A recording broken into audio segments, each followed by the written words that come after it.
Hello, sleepy traveller. Tuck yourself in, dim the room, and prepare for a peaceful drift through uneventful history. We'd love to know where you're listening from and what time it is in your part of the world. Drop a comment if you'd like to share. Somewhere in the tangled annals of ancient China, circa the 5th century BC, a character known as Sun Tzu is said to have emerged like a mysterious martial arts hero in an old kung fu film. But before you picture a wise old sage penning war strategies with a feathered quill, let's pump the brakes on that romantic notion.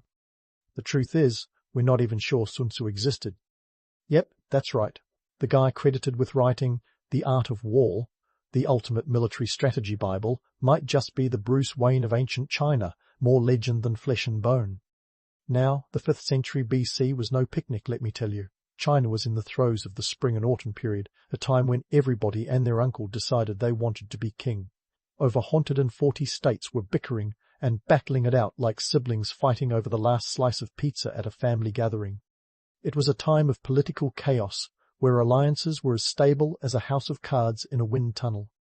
This was the backdrop against which Sun Tzu, or whoever was behind the pen, decided to drop some serious military wisdom.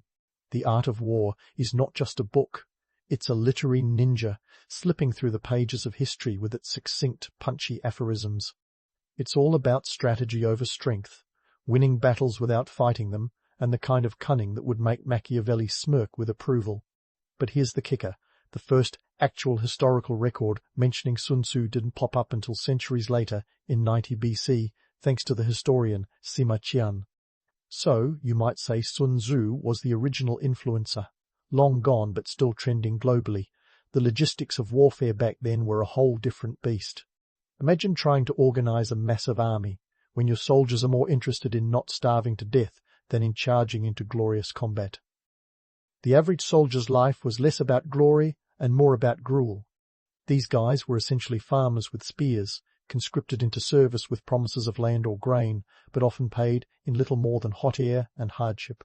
And don't get me started on their equipment. Armor was for the elite, while the common foot soldier's best defense was probably a good pair of running legs. And yet, despite these odds, the warring states managed to develop some pretty sophisticated military tactics. They used chariots as mobile command centers. Think of them as the ancient equivalent of a Humvee, only with more horse poop. Their armies were often vast, with the state of Qi reportedly fielding up to 60,000 troops at a time, which is impressive when you consider the logistical nightmare of feeding, arming, and coordinating that many people without the help of Google Maps or a decent catering service. As much as we love to picture Sun Tzu as a lone genius, the reality is that the art of war was likely the result of collective wisdom passed down and refined over generations. Ancient Chinese warfare was an evolving art form, constantly adapting to new challenges and technologies, like the crossbow, a game-changer that could shoot a bolt right through an enemy's armor if they were lucky enough to have any. So, while Sun Tzu's existence remains shrouded in mystery, his legacy is as real as the chaos of the times he supposedly lived in. Whether or not he was a single man or a composite of military thought, what matters is the impact of his ideas. The art of war has been dissected and debated by countless generals, business moguls, and even football coaches, proving that though the man might be a phantom, his influence is anything but ghostly. As we tiptoe through the Nick sections of this epic tale, keep in mind that ancient history is often as much about the stories we tell as the facts we uncover. Sun Tzu, real or imagined, was a product of his time. A time when the art of war was as much about survival as it was about strategy. And who knows, maybe there's a Sun Tzu in all of us, waiting to drop some wisdom when the office politics get hairy. So, where does that leave us in the grand scheme of ancient Chinese military wisdom? Well, nestled snugly within the bamboo scrolls of The Art of War are nuggets of advice that have outlasted empires, emperors, and even your grandma's casserole recipe. Let's dive into one of Sun Tzu's most celebrated strategies, winning without fighting. It's the kind of concept that sounds as mythical as the man himself, like defeating your opponent with a stern look and an intimidating power pose. But dig a little deeper, and you'll find it's as practical as it is profound. Sun Tzu's idea of winning without fighting is essentially the ancient version of pulling a Jedi mind trick. The goal? To outmaneuver your enemy so thoroughly that they throw in the towel before the first punch is thrown. And who can blame them? When executed flawlessly, it spares lives, resources, and most importantly, your spotless reputation. Take, for instance, the tactic of knowing the enemy and knowing yourself.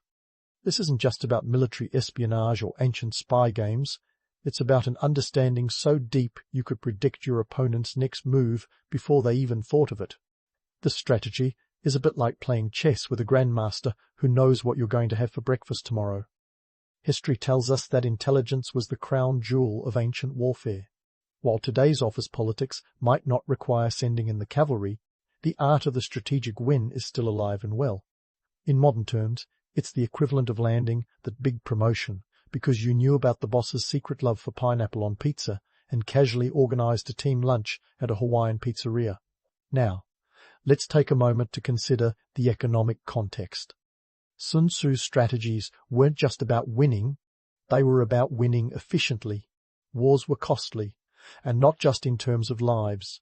Armies needed to eat, and feeding 60,000 soldiers wasn't as simple as a quick trip to Costco. Grain had to be grown, harvested, transported, and cooked. Factor in the cost of weapons, armor, and those fancy chariots, and you've got yourself a budget that would make a modern accountant weep. Winning without fighting meant preserving the treasury for future conflicts, or perhaps a really nice victory banquet. But let's bring it back to the relatable.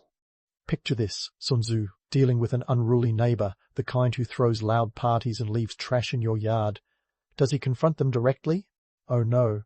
Instead, he subtly plants the idea that another neighbor, let's call him Mr. Wei, has been gossiping about their questionable taste in music. Before you know it, the neighbor is so preoccupied with confronting Mr. Wei, they forget all about their weekend rages, leaving Sun Tzu in peaceful tranquility. Winning without fighting, folks. Another gem from the text is the strategy of deception. Sun Tzu believed that all warfare is based on deception.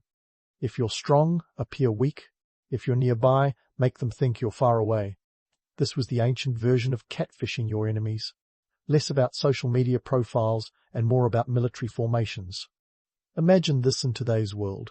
You're about to present at a big meeting, but you cleverly downplay your knowledge, allowing your colleague to overestimate their own standing. When the big day comes, you swoop in with insights so sharp they could cut glass, leaving your rival blinking in disbelief while you bask in the glory. But hold your horses. Sun Tzu wasn't just about sneaky tactics. He was also a big fan of preparation. Victorious warriors win first and then go to war, while defeated warriors go to war first and then seek to win, he wrote. This philosophy is as applicable to battlefields as it is to boardrooms. Imagine heading into a job interview having already researched the company, memorized the CEO's favorite TED Talk, and perfected your handshake to a T. You've won the battle before it even begins. Yet, for all its wisdom, the art of war is not a one-size-fits-all manual. It's more like a buffet of strategies. Take what you need, leave the rest. Context is king. What worked for a warlord in ancient China might not fly in your next corporate negotiation. And here lies the enduring appeal of Sun Tzu. His ideas are adaptable, as relevant in the maze of office politics as they were on the chaotic battlefields of the Warring States period. As we wrap up this exploration of Sun Tzu's strategies, remember that while the man himself might be as elusive as a ninja in a dark alley, his teachings are a testament to the enduring power of thoughtful strategy. Whether you're facing down an army or just your next-door neighbor, the art of winning without fighting is a timeless reminder that sometimes the best way to conquer a challenge is to outthink it. And who knows, with a little Sun Tzu-style cunning, you might just find yourself the toast of the next office party, pineapple pizza and all. Stay tuned, because this historical roller coaster ride is just getting started. Speaking of historical roller coasters, let's jump into one of the wildest tales attached to Sun Tzu's legacy, the legendary story of him turning concubines into crack troops. It's a tale that's been told so often, it's practically ancient China's version of, "Did you hear about that time?" And here's the scoop. It's as fascinating as it is eyebrow-raising. According to the story, a king named He Lu of Wu, in a move that screamed "challenge accepted," asked Sun Tzu to prove his military genius by training his concubines as soldiers. Now, concubines were more accustomed to silk robes and palace intrigues than combat boots and military drills. Picture telling your yoga instructor to lead a SWAT team, you get the idea. Sun Tzu, ever the pragmatist, divided the concubines into 2 companies and appointed the king's favourite ladies as their commanders. He laid out instructions as simple as a Sunday morning, yet the women responded with giggles. Not exactly the disciplined response you'd expect from a future soldier. But Sun Tzu wasn't about to be outmanoeuvred by a fit of laughter. He calmly reiterated the orders, and when the giggles persisted, he demonstrated his commitment to discipline by executing the king's 2 favourite concubines. Bold move, Sun Tzu. The remaining ladies, suddenly aware of the stakes, became the disciplined soldiers he needed. As fantastical as this tale is, it's likely more legend than fact, crafted to cement Sun Tzu's image as a no-nonsense strategist. After all, executing the king's favourites without a hitch sounds like a PR nightmare for any military advisor, even in the ruthless world of ancient China.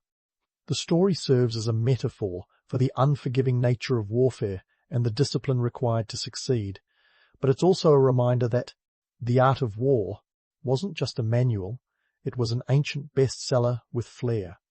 What makes these legends so sticky, besides the obvious drama, is how they reflect the cultural and political climate of the time. Ancient Chinese society was steeped in rituals and hierarchies, with the king's court being a microcosm of the state itself. By spinning a yarn where Sun Tzu could shape even a group of palace-bound concubines into a fighting force, storytellers highlighted the transformative power of military discipline and strategy. It was a narrative not just about war, but about order in a chaotic world. But let's not ignore the real elephants in the room, propaganda and myth-making. Ancient leaders loved a good legend. It was the Netflix of their day, offering binge-worthy tales of valor and wisdom. A character like Sun Tzu, whether entirely real or enhanced by myth, provided the perfect protagonist. His supposed exploits, like those of Hercules or King Arthur, were stories that inspired and instructed, functioning as both entertainment and an educational tool for budding strategists. Now, here's where the economic context plays its part. The Warring States period wasn't just a time of military innovation, it was also an era of economic expansion. States that could efficiently manage both their military and economic resources had a distinct advantage. Sun Tzu's tales, real or imagined, emphasized the importance of discipline and clever resource management skills as crucial in the marketplace as on the battlefield. If you could train concubines to march in a straight line, imagine what you could do with a well-fed, well-armed army or a state treasury.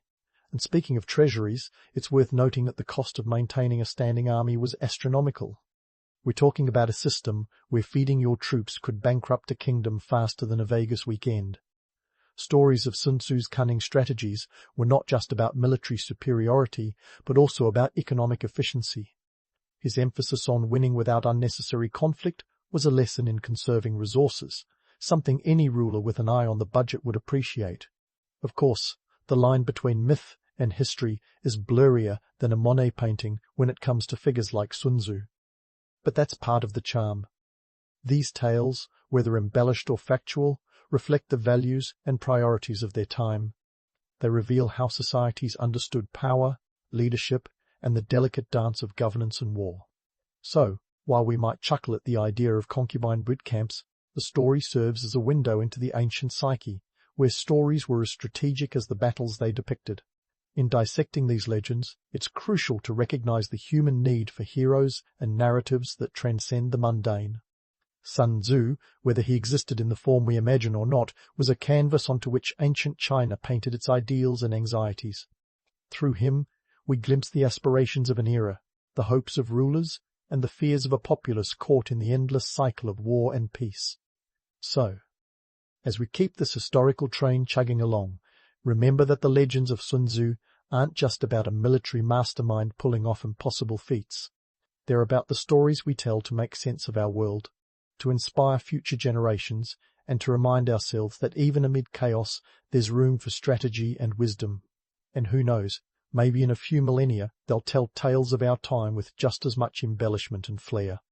As for Sun Tzu, the jury might still be out on his reality, but his legendary status is undeniable, proving that in history, sometimes the story is as important as the truth. As we peel back the layers of Sun Tzu's enduring influence, it's clear that the art of war didn't just vanish into the annals of dusty libraries. Oh no, it found its way into the hearts and minds of strategists long after the ink dried on those bamboo scrolls. The reach of Sun Tzu's strategic genius is like that of a celebrity who just won't quit trending, perennially relevant, ever mysterious, and sometimes a bit misunderstood. For a start, let's take a quick jaunt through the centuries to see how this ancient text managed to become the Swiss Army knife of strategy manuals. Initially, the art of war was deeply enmeshed in Chinese military thinking. It was like the ultimate playbook for generals during the Warring States period 475-221 BC, a time when war was practically China's national pastime. But this wasn't some dusty old tome just collecting cobwebs. It was actively used, dissected, and, let's be honest, probably misquoted more times than a politician during campaign season. Fast forward to the 8th century, and you'll see the text sneaking its way into Japan, where samurai warriors latched onto Sun Tzu's teachings like a life raft in a stormy sea of feudal conflict. The samurai were all about the discipline, honor, and cunning that the art of war preached.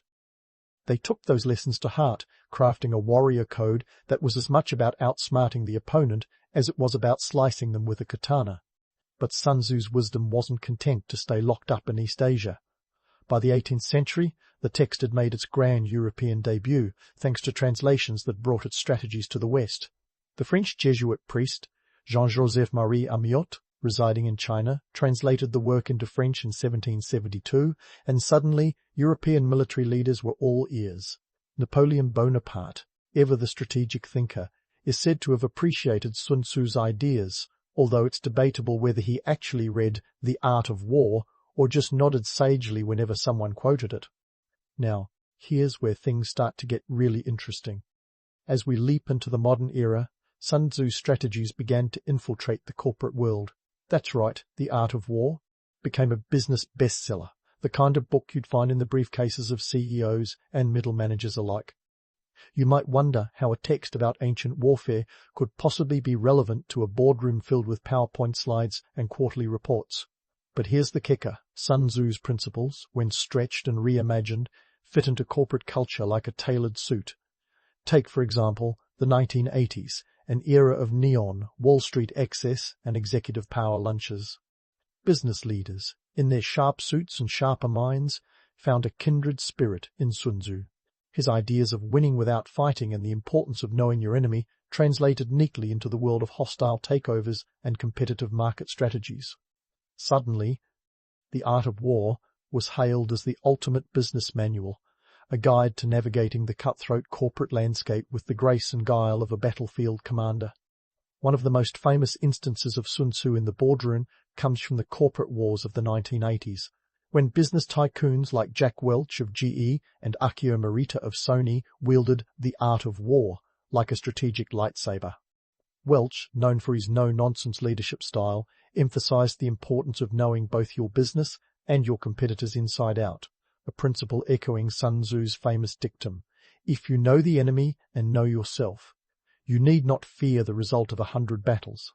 But let's not get too swept away by the romantic notion that Sun Tzu's teachings seamlessly transitioned from swords to spreadsheets. The reality is a bit more complex and occasionally comical. While The Art of War offers timeless wisdom on strategy, its application in modern settings often requires a hefty dose of creative interpretation, not to mention a willingness to overlook the somewhat uncomfortable fact that business isn't quite the same as warfare. After all, it's a bit of a stretch to compare negotiating a merger to storming a fortified city. And yet, the allure of Sun Tzu persists. His strategies continue to be quoted in contexts far removed from the battlefields of ancient China. Sports coaches swear by his tactics, using them to motivate teams and outmaneuver opponents. Politicians invoke his ideas during debates, and self-help gurus tout his principles as keys to personal success. In many ways, The Art of War has evolved into a universal life hack, a testament to its adaptability and the human penchant for finding wisdom in unexpected places.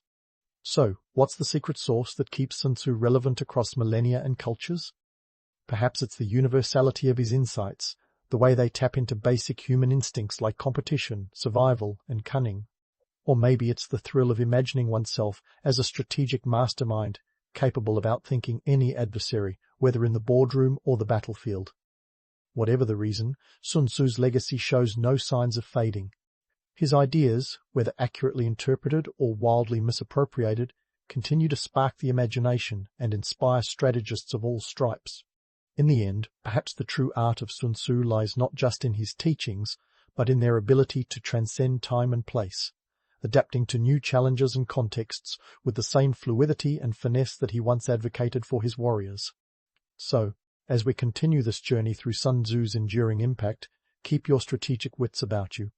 The next chapters in this saga promise to delve deeper into the fascinating ways the art of war has shaped and been shaped by the ever-evolving landscape of human conflict and cooperation.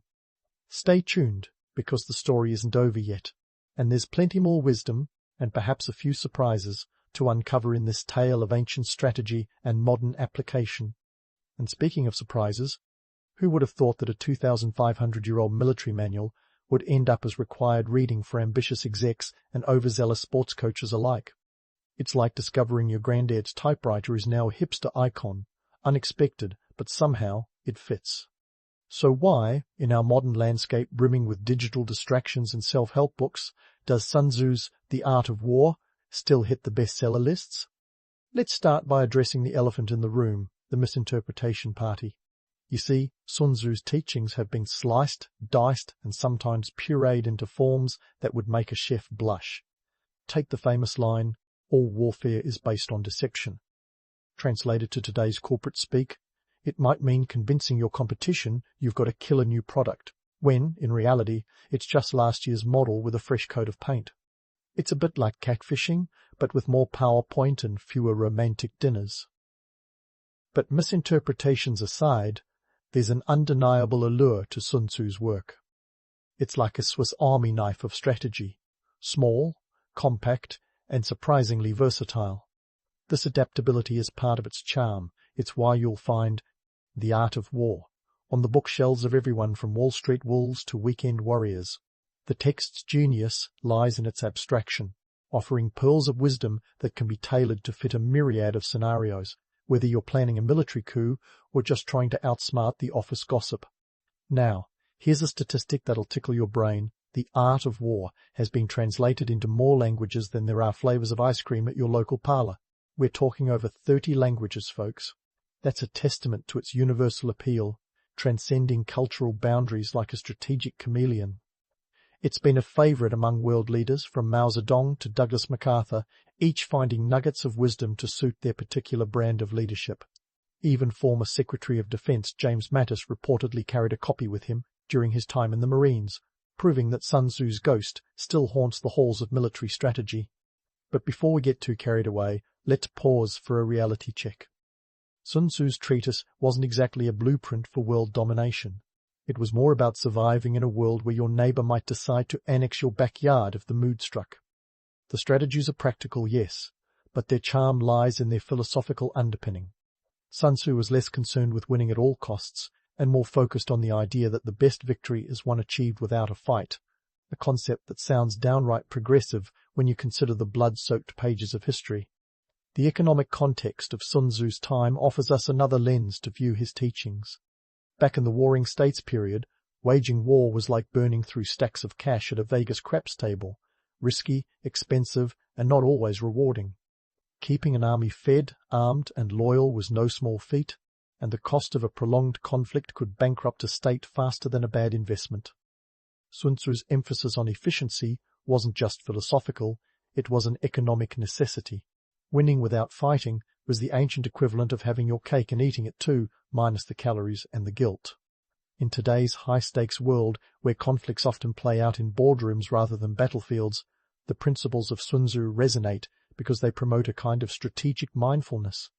Consider the modern business leader poring over quarterly reports like a general reviewing battle plans. The goal is to outmaneuver competitors, maximize resources, and achieve success with the least amount of conflict. It's about playing the long game, a concept that Sun Tzu would likely nod along to. But let's not put Sun Tzu on too high a pedestal. For all its wisdom, The Art of War is not an infallible guide to success. The text is a product of its time, and not every strategy translates seamlessly into the modern age. Sure, the idea of using spies to gather intelligence sounds thrilling, but in today's world, it's more about data analytics than clandestine meetings in shadowy taverns. And while the notion of knowing your enemy is timeless, the tools we use to gather information have evolved beyond bamboo scrolls and whispered secrets. Still, the fascination with Sun Tzu endures, partly because we love a good legend. The mystery surrounding his existence only adds to the intrigue. Was he a real person, a composite of military thinkers, or just a convenient myth? It's a question that will likely remain unanswered, but perhaps that's the point. Sun Tzu is as much a symbol as he is a strategist, a representation of the power of thought over brute force, of wisdom over weaponry. As we wrap up this historical journey, it's clear that Sun Tzu's legacy is a testament to the enduring human quest for knowledge, strategy, and understanding. His teachings remind us that the most profound victories are not those won through sheer might, but those achieved through cunning, foresight, and a deep understanding of the world around us. In the end, the true art of war isn't about spilling blood, but about crafting a reality where conflict becomes unnecessary, a timeless lesson that resonates as powerfully today as it did 2,500 years ago. So here's to Sun Tzu, the enigmatic strategist whose ideas have outlasted empires and continue to shape the way we think about conflict and cooperation. Whether you're planning your next corporate conquest, navigating the complexities of personal relationships, or simply trying to survive the latest family dinner, there's a bit of Sun Tzu in all of us. And who knows, maybe that's the real victory, finding wisdom in the most unexpected places, and using it to create a world where peace is not just a possibility, but a reality. Thales of Miletus might not be a household name in your neck of the woods, but back in 600 BCE, he was the rock star of the Greek intellectual scene. Picture a world where the term philosopher hadn't even been coined yet. The dudes who dared to think about thinking were the cool kids, and Thales was their unofficial leader. With his knack for geometry and astronomy, he was the OG brainiac who predicted the solar eclipse of 585 BCE. Yeah, people back then were just as awestruck as you'd be if someone today predicted the next meme trend. But Thales wasn't just about celestial calculations, he was all about the Benjamins, or rather, the drachmas. Legend has it, he cornered the olive press market one year, proving that philosophy and capitalism could indeed share a bed. In the bustling streets of Miletus, a city on the western coast of Anatolia, where trade routes were the veins pumping life into the economy, Thales and his fellow pre-Socratics were setting the stage for intellectual inquiry. It was a time when the world was shifting from mythos to logos, from myth-based explanations to reason and evidence. The Greeks were starting to ask the big questions. What is the world made of? Why does the sun rise? And most importantly, why are the gods so moody? And speaking of moody, Greece's political landscape was a drama that could rival anything on Netflix. The city-states, or polis, were like a dysfunctional family reunion. Each had its own government, laws, and quirky customs, but they were all bound by a shared language and culture. This fragmentation meant that ideas could flourish like weeds in an untended garden. No central authority was breathing down the necks of these philosophers, telling them what to think or say. It was like the Wild West of intellectual exploration. Economically, Greece was on the up and up. Trade was booming, and that sweet, sweet surplus of goods meant people had the time and resources to sit around and ponder life's great mysteries. You see, when you're not worried about where your next meal is coming from, you can afford to ask why the sky is blue, or if the chair you're sitting on is real. The Ionian cities especially were melting pots of ideas, thanks to their strategic locations on trade routes. Picture bustling ports where Greek merchants rubbed elbows with traders from Egypt, Persia, and beyond. It was like the internet of the ancient world, a place where ideas mingled, clashed, and sometimes got a little tipsy together. But let's not get too romantic here. The ancient Greeks were as flawed as they were fabulous. The society that birthed democracy was also deeply patriarchal and reliant on slavery. Women and slaves were the unseen gears that kept the Greek machine running, their contributions largely ignored by the historical spotlight. And while the image of toga-clad philosophers debating under the Athenian sun is alluring, the reality was that the vast majority of Greeks were more concerned with crops and cattle than with cosmology. Yet, This was the backdrop against which Thales and his ilk began to challenge the status quo. They questioned the old tales of gods and titans, seeking natural explanations for natural phenomena. It was a radical shift, like swapping out a VHS for a Blu-ray. Thales himself is often credited with the bold assertion that water was the fundamental substance of all things. It might sound a bit simplistic now, but back then it was revolutionary.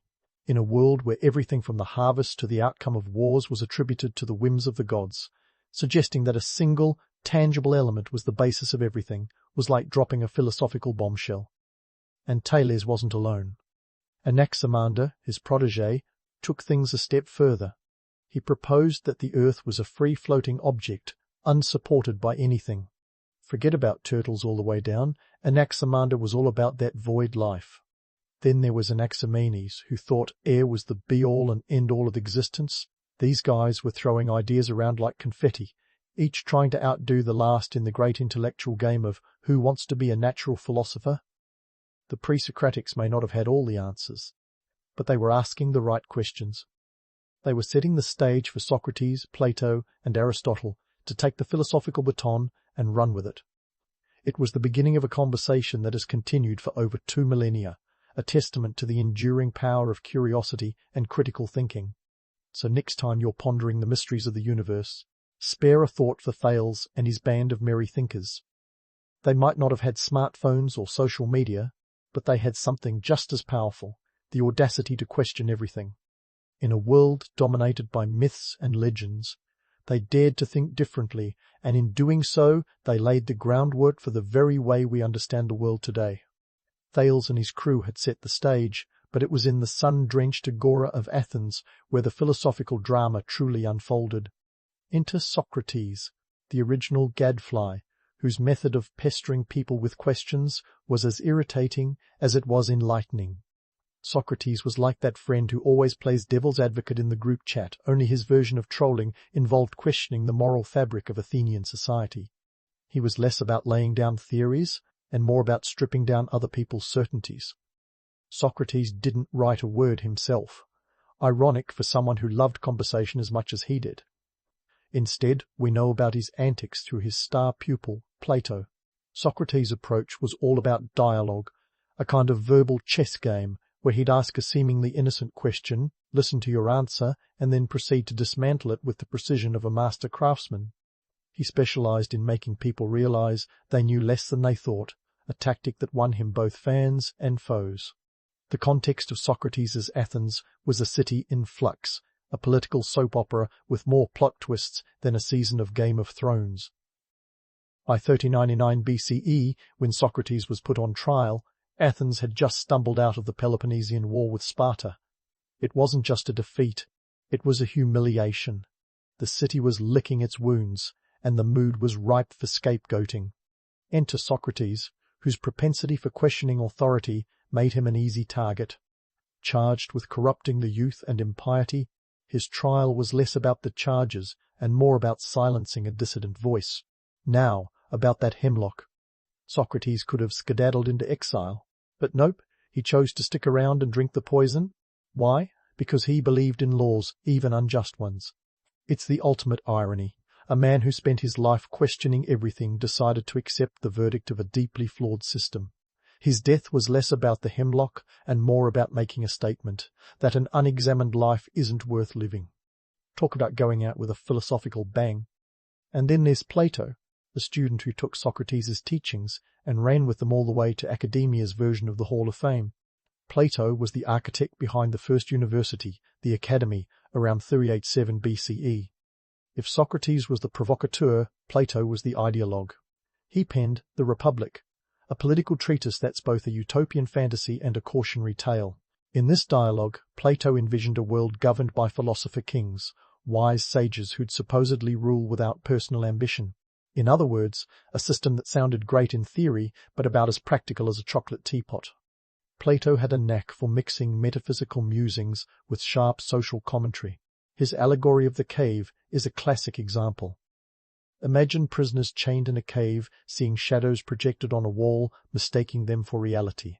Break free, and you discover the blinding truth outside. It's a metaphor for enlightenment, but also a subtle jab at the masses content with ignorance. Yet, Plato wasn't just about abstract ideas. He was a keen observer of the political tumult around him, having witnessed Athens's fall firsthand. Then came Aristotle, the last of this philosophical triad, and Plato's star student. If Plato was the dreamer, Aristotle was the pragmatist. He was the type who'd roll up his sleeves and get down to empirical business. Born in 384 BCE, Aristotle was less focused on ideal forms and more on observable reality. He founded the Lyceum, a hub of empirical research. If you've ever used a syllogism, thank Aristotle. His Nicomachean Ethics dealt with how to live a virtuous life, emphasizing balance. Think of it as the ancient precursor to self-help books, minus the pop psychology fluff. Aristotle's approach was methodical, categorizing plants, animals, politics, and even the art of persuasion. He was the Swiss Army knife of Greek thought, dissecting everything from biology to rhetoric. While Plato looked to the heavens, Aristotle was more interested in what was happening right here on terra firma. He even tutored a young Alexander the Great, though whether he taught him world domination strategies is up for debate. It's essential to remember that these philosophical heavyweights weren't debating in a vacuum. Athens was a hotbed of political intrigue, social upheaval, and cultural blossoming. The city was rebuilding its democracy, a system still in its experimental phase, like a beta version of governance. Citizens? Well, the free male variety, engaged in direct democracy, voting on every issue under the sun. The economy was humming along, bolstered by trade routes stretching as far as Egypt and the Black Sea, allowing for a few more coins in the coffer for philosophical musings. But Athens was also deeply flawed. Slavery was rampant, with an estimated third of the population enslaved. Women were second-class citizens, excluded from the philosophical playground. This wasn't the inclusive democracy we might romanticize today. It was a society grappling with its contradictions, where grand ideas were often built on shaky ethical foundations. So, when you look at Socrates, Plato, and Aristotle, remember that they were products of their time, brilliant, flawed, and very human. They questioned, explored, and occasionally stumbled, much like us. They lived in a world where ideas were as volatile as the politics, where questioning the status quo could land you in hot water, or worse, a hemlock cocktail. Yet, it was this very chaos that fueled their genius, a testament to the power of critical thinking in even the messiest of times. Their legacies live on, not as untouchable icons, but as thinkers who dared to challenge the world they knew. They left us with questions that continue to echo through the corridors of history, asking us to ponder, debate, and, most importantly, think for ourselves. And as we move forward in our exploration of ancient Greek philosophy, let's keep riding that momentum. Because if the big three taught us anything, it's that the journey of thought is as crucial as the destination. As we leave the Socratic soap opera behind, let's fast forward to the Hellenistic period, a time when Greek thought decided to go on vacation and ended up setting up a permanent campsite in new territories. Picture Greek culture packing its bags and heading east with Alexander the Great, who managed to create an empire stretching from Greece to Egypt and as far as the Indus Valley. We're talking roughly 323 BCE to 31 BCE, an era when philosophy morphed into a smorgasbord, a philosophical buffet if you will, offering something for every intellectual palate. Enter the Stoics and Epicureans, two schools of thought that rose to prominence during this time, offering what could be considered ancient self-help manuals. Let's start with the Stoics, the philosophical equivalent of your no-nonsense life coach. Founded by Zeno of Citium around 300 BCE, Stoicism taught that the path to happiness is found in accepting the moment as it is, not in how we wish it to be. It's like a cosmic reminder to stop whining about the weather and just carry an umbrella. The Stoics were all about living in harmony with nature, which sounds lovely until you realize this meant accepting that most of life is out of your control. They took the concept of emotional resilience and cranked it up to 11. The idea was to maintain a poker face in the highs of fortune and the lows of despair. Stoicism's vibe is summed up by the Roman philosopher Seneca, who noted, "We suffer more often in imagination than in reality." Talk about a mantra for the overthinkers. On the flip side, we have the Epicureans, founded by Epicurus in 307 BCE. If the Stoics were the stern personal trainers of the philosophical gym, The Epicureans were the chill yoga instructors telling you to find your bliss. But don't get it twisted. Epicureanism wasn't about diving headfirst into hedonism. Epicurus taught that the key to happiness was not in indulgence, but in the pursuit of simple pleasures, friendship, and a life free from fear and pain. It's like minimalism with a philosophical twist. Both schools gained traction in a world that was reeling from the changes Alexander's conquests had wrought. The Hellenistic period was marked by cultural diffusion on a scale that even the internet would envy. Greek cities popped up like mushrooms across the known world, and with them came Greek ideas, art, and philosophy. The world was a smaller place, but ironically, it was also more chaotic. Kingdoms rose and fell faster than you could say, Ptolemaic dynasty, and uncertainty was the only certainty. Now, let's debunk a myth or two. The romantic image of these philosophers as serene sages wandering about in togas, dispensing wisdom like ancient bending machines, is a bit of a stretch. The reality was a bit more grounded. The Stoics, for instance, were deeply involved in the politics of the day. Take Marcus Aurelius, a Roman emperor who moonlighted as a Stoic philosopher. His Meditations are a testament to trying to keep calm and carry on while managing a sprawling empire beset by challenges. Meanwhile, Epicurus set up shop in Athens, creating a community known as the Garden. It was less of a cult and more of a philosophical commune where like-minded individuals could debate life's big questions. And while the Epicureans were often painted as pleasure-seekers, they were more about avoiding pain than chasing after luxury. Epicurus himself was known to live on bread and water, occasionally indulging in a bit of cheese when he felt particularly extravagant. Economically, the Hellenistic world was a mixed bag. On one hand, you had an explosion of wealth, with cities like Alexandria in Egypt becoming bustling centers of trade and learning. On the other, there was a massive gap between the haves and the have-nots. The rich lived in opulence, with sprawling estates and lavish feasts, while the poor scraped by. It was a time of great innovation. Think the Lighthouse of Alexandria and the Library of Alexandria, the latter being the Google of its day, minus the algorithms. Politically, things were just as volatile. The empires carved out by Alexander's successors, the Diadochi, were constantly at each other's throats. Regions changed hands as often as a hot potato at a family picnic. It was a world where allegiances were as fickle as the winds of the Aegean, and the average person was more concerned with survival than with philosophical musings. Yet, despite the chaos, or perhaps because of it, philosophy thrived. The Stoics and Epicureans offered refuge from the storm, a way to navigate the uncertainty of the world with some semblance of inner peace. Think of them as the ancient version of TED Talks, minus the PowerPoint presentations. They provided a framework for understanding the self and the world, a way to find meaning in a universe that seemed increasingly indifferent. The appeal of these schools wasn't just their philosophical insights, but their practical applications. In a time when life could turn on a dime, having a mental toolkit to handle adversity was invaluable.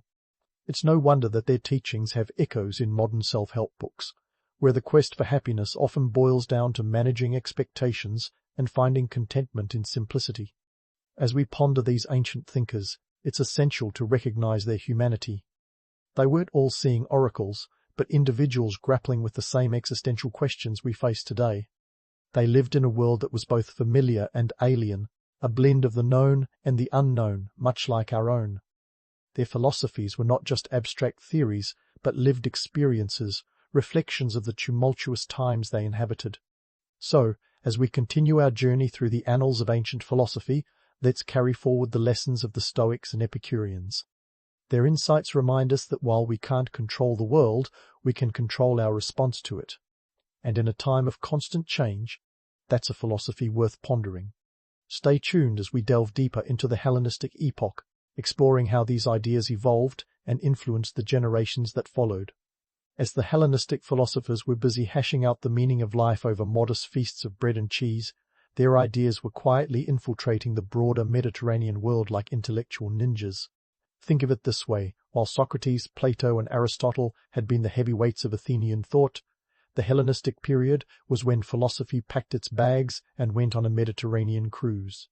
This wasn't just a cultural exchange, it was a full-blown philosophical exportation with lasting economic and social ripples. Let's start with Alexandria, Egypt. The city that was to intellectuals what Hollywood is to actors. Founded by Alexander the Great in 31 BCE, Alexandria quickly became a melting pot of Greek, Egyptian, Near Eastern, and Jewish cultures. It was like the New York City of the ancient world, minus the skyscrapers, but with a lighthouse that was one of the seven wonders. The Library of Alexandria wasn't just a repository of scrolls, it was the intellectual nucleus of the Mediterranean. Think of it as the ancient version of a Silicon Valley think tank, where scholars from all over would gather to swap ideas and occasionally throw philosophical shade at each other. But here's the real kicker. Philosophy in this era wasn't just reserved for stuffy academic debates. It was a way of life, a necessity as much as a luxury. You see, the Hellenistic world was a bit of a roller coaster. Empires rising and falling, cultures clashing, and economies swinging like a pendulum on a caffeine binge.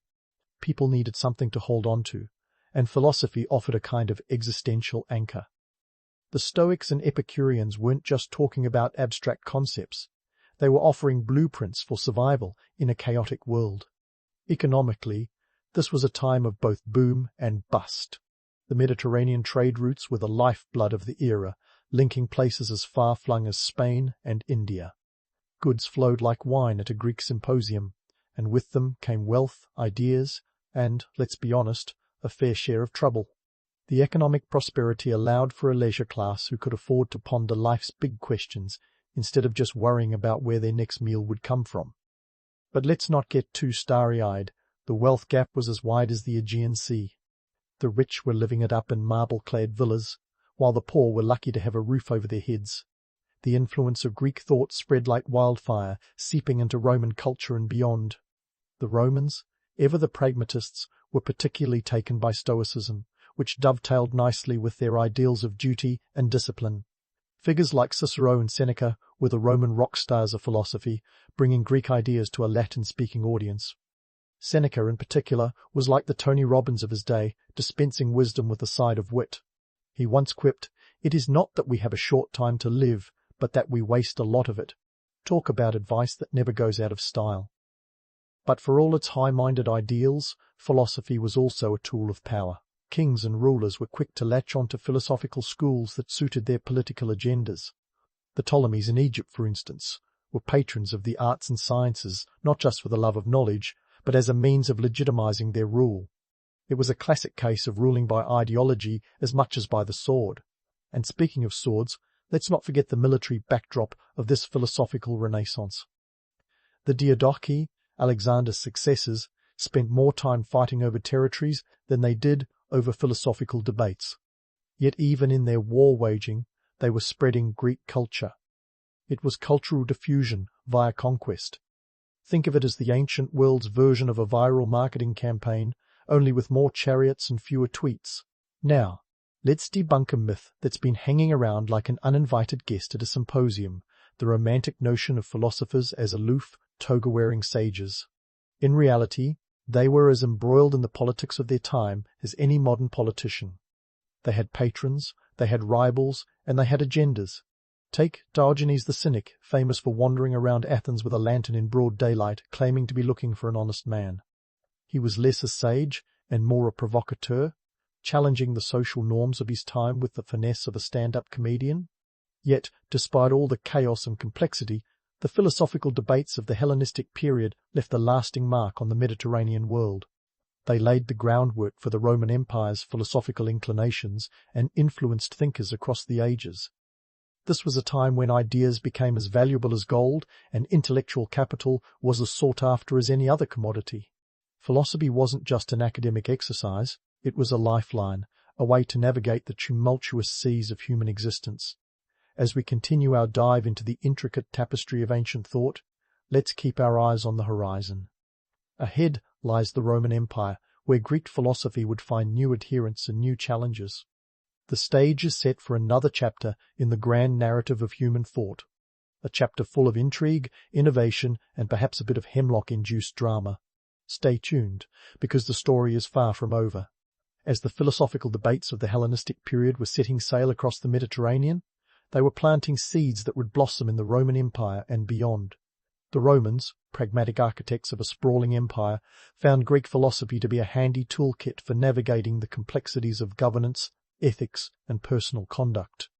Imagine Cicero, Rome's golden-tongued orator, using Stoic philosophy like a rhetorical Swiss Army knife, deftly slicing through political scandals and public anxieties alike.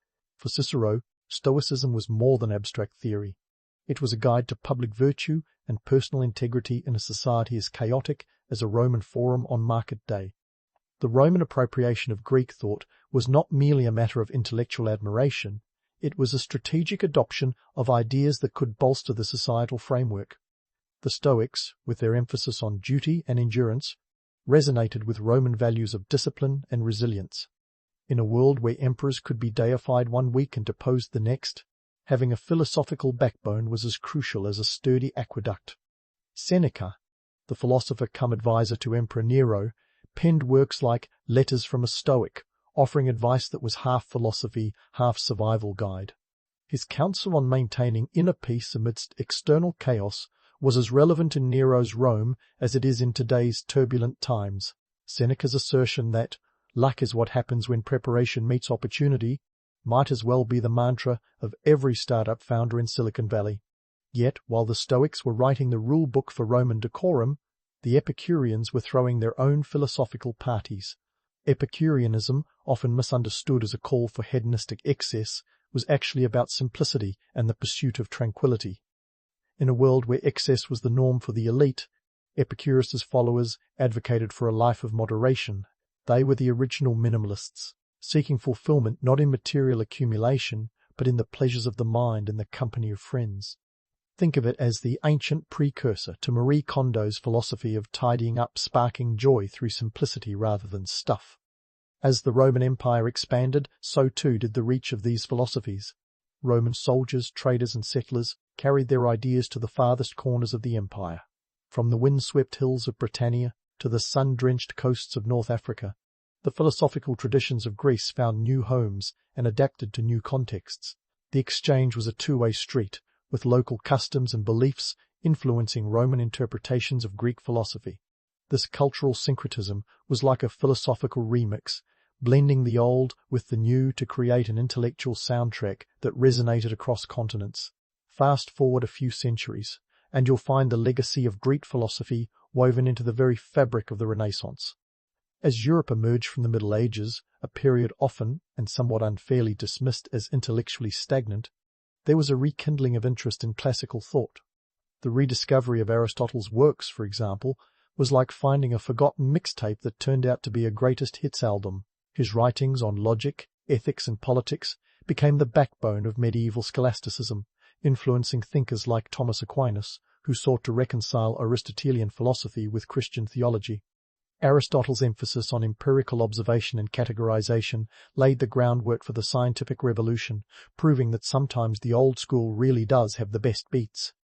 But it wasn't just Aristotle who got a second wind. Plato's idealism found a new audience among the Renaissance humanists, who saw in his works a reflection of their quest for knowledge and beauty. The Renaissance was a time when art and science danced a delicate tango, each informing and inspiring the other. In this vibrant cultural milieu, the dialogues of Plato were not just dusty tomes, but living conversations, sparking debates in the academies and ateliers of Florence and beyond. The allegory of the cave, with its metaphorical prisoners mistaking shadows for reality, resonated with a society beginning to question the shadows of dogma and superstition. As we leap into the modern era, the echoes of Greek philosophy continue to reverberate in our digital age. Picture Aristotle on Twitter, dropping knowledge bombs in 280 characters. Virtue is not in knowing the good, but in doing it. Ethics, wisdom. Or imagine Socrates hosting a podcast, challenging listeners to examine their lives with a series of probing questions. The platforms may have changed, but the core of these ancient debates remains strikingly relevant. We still grapple with the same fundamental questions. What is the good life? How should we govern ourselves? What is the nature of reality? The language may be modern, but the issues are as old as the Parthenon itself. Today, Greek philosophy has permeated almost every facet of our intellectual landscape. In the halls of academia, in the corridors of power, and even in the algorithms that shape our social media feeds, the influence of these ancient thinkers is unmistakable. The Socratic method lives on in classrooms around the world, encouraging students to question and critically evaluate the information they receive. The ethical frameworks established by Aristotle inform contemporary debates on everything from artificial intelligence to bioethics. And the Stoic principles of resilience and acceptance have found a new audience among those seeking mindfulness in a world that seems to spin faster with each passing day. Yet, for all their wisdom, the ancient Greeks were not infallible. Their philosophies emerged from a society that was as flawed as it was enlightened. Athenian democracy, often hailed as the cradle of Western civilization, was exclusive, limited to free male citizens, while women, slaves, and foreigners were denied a voice. The philosophical dialogues of the time, though rich in intellectual content, often reflected these societal biases. But acknowledging these imperfections does not diminish their contributions. Instead, it offers a more nuanced understanding of their legacy, reminding us that progress is often a winding road with detours and dead ends. In the end, the legacy of Greek philosophy is not a static monument but a dynamic conversation, a dialogue that continues to evolve as new generations bring their perspectives to the table. It's a testament to the enduring power of critical thinking and the human capacity for reflection and self-improvement. So, the next time you find yourself pondering life's big questions, remember that you're participating in a tradition that stretches back thousands of years. You're not just standing on the shoulders of giants. You're engaging in a timeless dialogue, one that challenges you to think deeply, act wisely, and live thoughtfully. As we wrap up our journey through the world of ancient Greek philosophy, let's raise a metaphorical blast to Thales, Socrates, Plato, Aristotle, and all the thinkers who dared to ask, why? They were the original disruptors, the trailblazers of thought who laid the groundwork for the world we inhabit today. Their debates were not just intellectual exercises, but the building blocks of a legacy that continues to shape our understanding of ourselves and our place in the cosmos. So here's to the philosophers, past, present, and future, and the enduring power of a well-timed question. Ibn Sina, the ultimate multitasker of the medieval world, didn't start life with a silver spoon, but he did have a quill and a knack for dodging chores. Born in 980 AD in the bustling region of Afshana near Bukhara, now in modern-day Uzbekistan, he quickly proved that some kids are just born to outsmart their siblings and redefine history. Bukhara was a vibrant cultural hub at the time, not exactly the quiet village life you'd picture. Imagine a medieval Silicon Valley, minus the Wi-Fi and with a lot more camels. From a young age, Ibn Sina, or Avicenna as he's known in the West, was already pulling off a Houdini act with household duties. While most kids his age were busy getting scolded for not sweeping the floor, Ibn Sina was too engrossed in deciphering complex texts. His father, a tax collector with a penchant for intellectual pursuits, had assembled a personal library that was the envy of the neighborhood. For young Ibn Sina, this was like a treasure chest of knowledge, except it didn't involve any pirates or buried gold. Just stacks of scrolls and books that would have made even the most dedicated bookworm's head spin. By the age of 10, Ibn Sina had memorized the entire Quran. Not exactly a light read, mind you, but hey, when chores are the alternative, anything becomes possible. His intellectual appetite was voracious. Think of him as a kid who skipped past comic books and went straight to the classics, although his classics involved Aristotle and Euclid instead of superheroes with capes. Now, here's where it gets interesting. At just 16, a fateful encounter would steer Ibn Sina onto the path of medicine, a career choice that seems to have been decided less by destiny and more by the peculiar circumstances of the day. The local emir of Bukhara had fallen ill with a mysterious ailment that left the court physicians scratching their heads and consulting their astrological charts more than their medical textbooks. Enter Ibn Sina with all the swagger and audacity of a teenager who believes he knows better than the so-called experts. According to the tale, and yes, tales can sometimes stretch the truth like a medieval game of telephone, our young prodigy was summoned to the emir's bedside. The emir, likely desperate and willing to try anything, agreed to let this teenage upstart have a go. Ibn Sina, with no formal medical degree but plenty of chutzpah, diagnosed the disease and prescribed a treatment that worked wonders. The emir recovered, and Ibn Sina's reputation as a medical wunderkind was sealed. It's worth pausing here to appreciate the economic and social backdrop of this event. The 10th century was no picnic. It was a time when medicine was as much about superstition as science. Physicians often had more in common with alchemists than modern doctors, and healthcare was available only to those who could afford it, or to those lucky enough to befriend a teenage genius, apparently. The fact that Ibn Sina's impromptu medical consultation was a success speaks volumes about his intellect and creativity.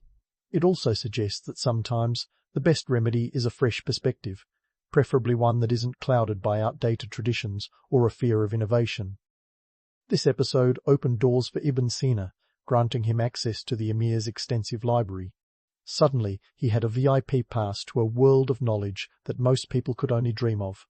And let's be honest, for a bookish teenager with a knack for problem-solving, this was like being handed the keys to the kingdom. If the library was a candy store, Ibn Sina was the kid with an endless sweet tooth. As he devoured these texts, Ibn Sina began to blend the medical knowledge of the ancient Greeks with the new ideas emerging from the Islamic Golden Age. This was a time when scholars were translating works by Hippocrates and Galen into Arabic, creating a melting pot of ideas that Ibn Sina was more than ready to stir.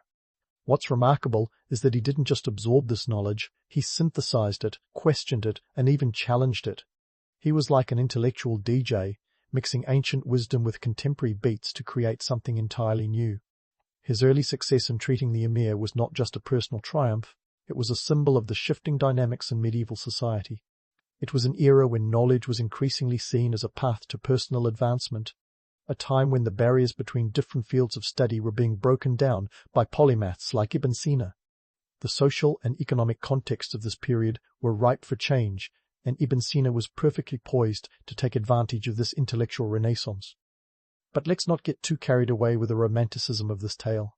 While it's tempting to imagine Ibn Sina as a lone genius, the reality is that he was part of a broader movement that was transforming the intellectual landscape of the Islamic world. He was surrounded by other scholars, thinkers, and dreamers who were equally passionate about uncovering the mysteries of the universe. In many ways, Ibn Sina was both a product and a pioneer of this vibrant intellectual culture. So, what's the takeaway from this chapter of Ibn Sina's life? Perhaps it's the reminder that great minds often find their path not through a predetermined destiny, but through a series of fortuitous and sometimes humorous events.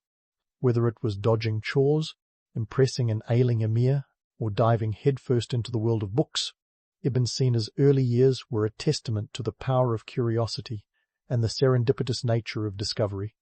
And that, my friends, is a lesson that transcends time, even if it occasionally involves a little creative interpretation of history.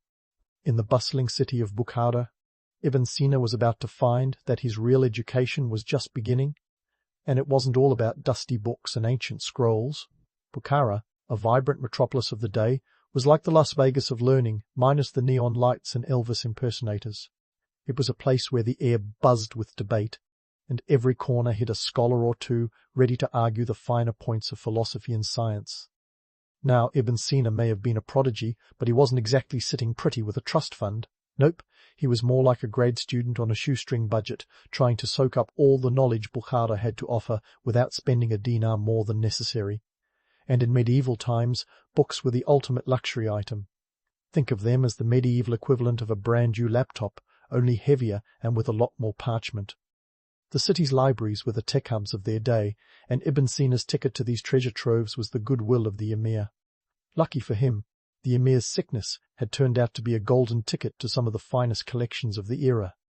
But even with this access, Ibn Sina had to navigate the labyrinthine politics of book collecting. You see, in his time, amassing a library wasn't just about intellectual curiosity, it was a power play. A well-stocked library was a status symbol, a declaration of influence, and a bargaining chip in the high-stakes game of medieval scholarship. In the world of academia, Ibn Sina was navigating a quirky scene. Picture this: scholars in billowing robes, more concerned with their astrological charts than peer-reviewed journals. These were the original hipsters of intellectualism, debating Aristotle over cups of strong, gritty coffee that could probably stand up on its own. Ibn Sina, with his voracious appetite for knowledge, fit right in, yet he stood apart. While others were busy arguing over how many angels could dance on the head of a pin, he was more interested in the practical application of ideas. Now, about those astronomical observations. Ibn Sina didn't just have his head in the proverbial clouds, he was gazing at the real ones. Astronomy in the medieval Islamic world was serious business, blending observation with a fair dash of mysticism. Our young polymath wasn't content with the celestial charts of the time. He was like the tech geek who takes apart the latest gadget just to see how it ticks. Ibn Sina scrutinized the stars, meticulously recording planetary movements, perhaps dreaming of a cosmos that was rational and ordered even if his own world was anything but. Yet, let's not romanticize this too much. Ibn Sina's astronomical endeavors were as much about survival as they were about science. In a society where astrology was interwoven with medicine and the state, understanding the stars could be the difference between being seen as a sage or a charlatan. And if you've ever tried explaining your job to a skeptical relative at a holiday dinner, you might relate to the balancing act he had to perform. The economic and political clout tied to book collecting and scholarly pursuits was immense.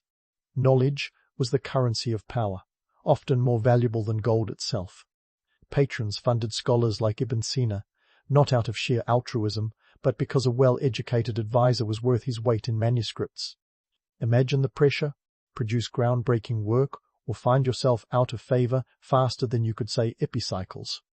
While some might want to cast Ibn Sina as a lone genius, the truth is he thrived in a dynamic ecosystem of intellectual exchange. Scholars from across the Islamic world and beyond were in constant dialogue, cross-pollinating ideas like bees in a particularly lively garden. The Islamic Golden Age was less a monologue and more a rich tapestry of voices, with Ibn Sina contributing his unique thread. As he navigated the academic landscape, Ibn Sina was not just collecting knowledge, he was transforming it. He questioned accepted truths and sought to redefine them, a process that was both exhilarating and fraught with risk. But hey, who said changing the world was easy? Just ask any innovator who's ever tried to explain a new idea to a roomful of skeptics. In the context of medieval Bukhara, Ibn Sina's quest for knowledge was a revolutionary act. He was part of a generation that was challenging the orthodoxy, pushing the boundaries of what was considered possible. It was a time when the lines between science and superstition were blurring, and Ibn Sina was determined to bring clarity to this murky domain. So, what's the real story behind Ibn Sina's astronomical observations and his time in Bukhara? It's a tale of ambition, curiosity, and a relentless drive to understand the world. It's about a young man who saw the stars not as distant, untouchable entities, but as pieces of a grand puzzle waiting to be understood. And in the process, he was not just charting the heavens, but mapping out a new future for science and medicine. As we prepare to follow Ibn Sina's journey beyond Bukhara, let's remember that his story isn't just about the past. It's a reminder of the timeless quest for knowledge, the thrill of discovery, and the courage to question the status quo. And that, dear listeners, is a journey worth continuing. As we leave the star-studded skies of Bukhara and follow Ibn Sina to Hamadan, we find our polymath in a real-life Game of Thrones, minus the dragons, but with plenty of intrigue. Picture a city where the air is thick with political tension and the scent of freshly baked flatbread. Hamadan, located in modern-day Iran, was a place where one didn't just stroll in and keep to oneself. No, Ibn Sina was stepping into a world where alliances were as fragile as parchment. Now, how did our scholarly hero land himself a gig as a vizier, you ask? It wasn't exactly through a medieval LinkedIn connection. In fact, it was more like playing chess, with every move scrutinized by the powerful Buwid dynasty, who were ruling the region with an iron fist covered in a very scholarly-looking glove. Ibn Sina, with his reputation for brilliance and a knack for diagnosing not just medical ailments but political ones too, had caught the attention of Shams al-Dawla, the ruler of Hamadan. And just like that, our prodigy found himself in the belly of the political beast, wielding not a scalpel, but influence. As vizier, Ibn Sina was tasked with managing the state's finances and advising on matters of governance. Basically, he was the medieval equivalent of a CFO and chief strategist rolled into one. It's a role that required as much diplomatic finesse as it did intellectual prowess.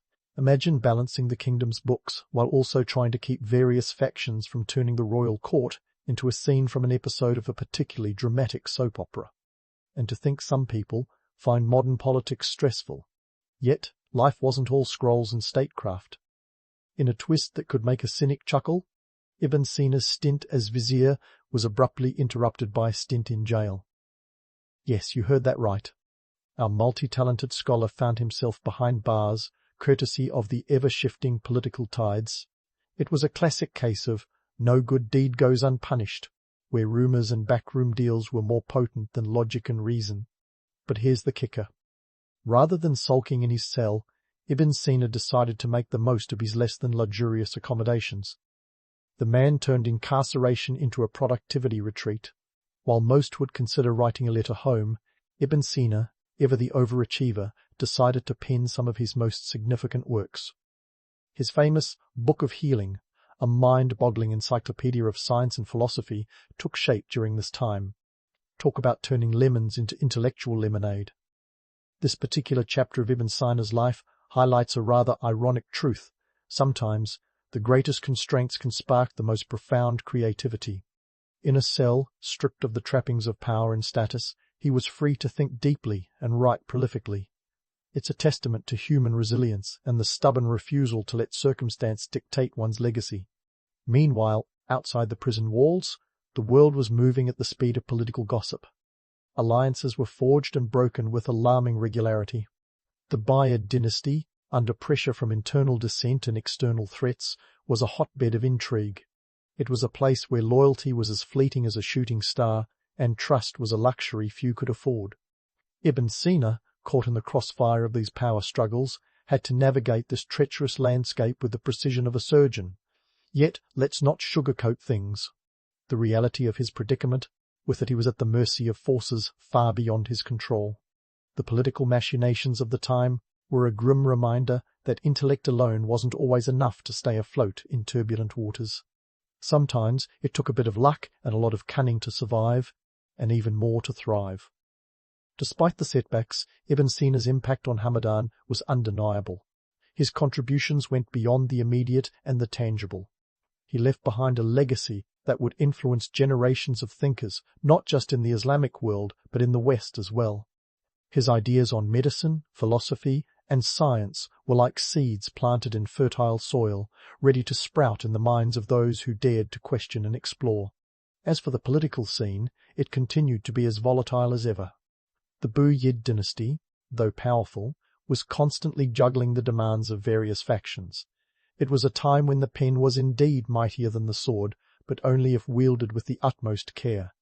Ibn Sina's writings, produced under duress, would eventually reach far beyond the confines of his cell, challenging and inspiring in equal measure. So, what's the takeaway from Ibn Sina's escapades in Hamadan?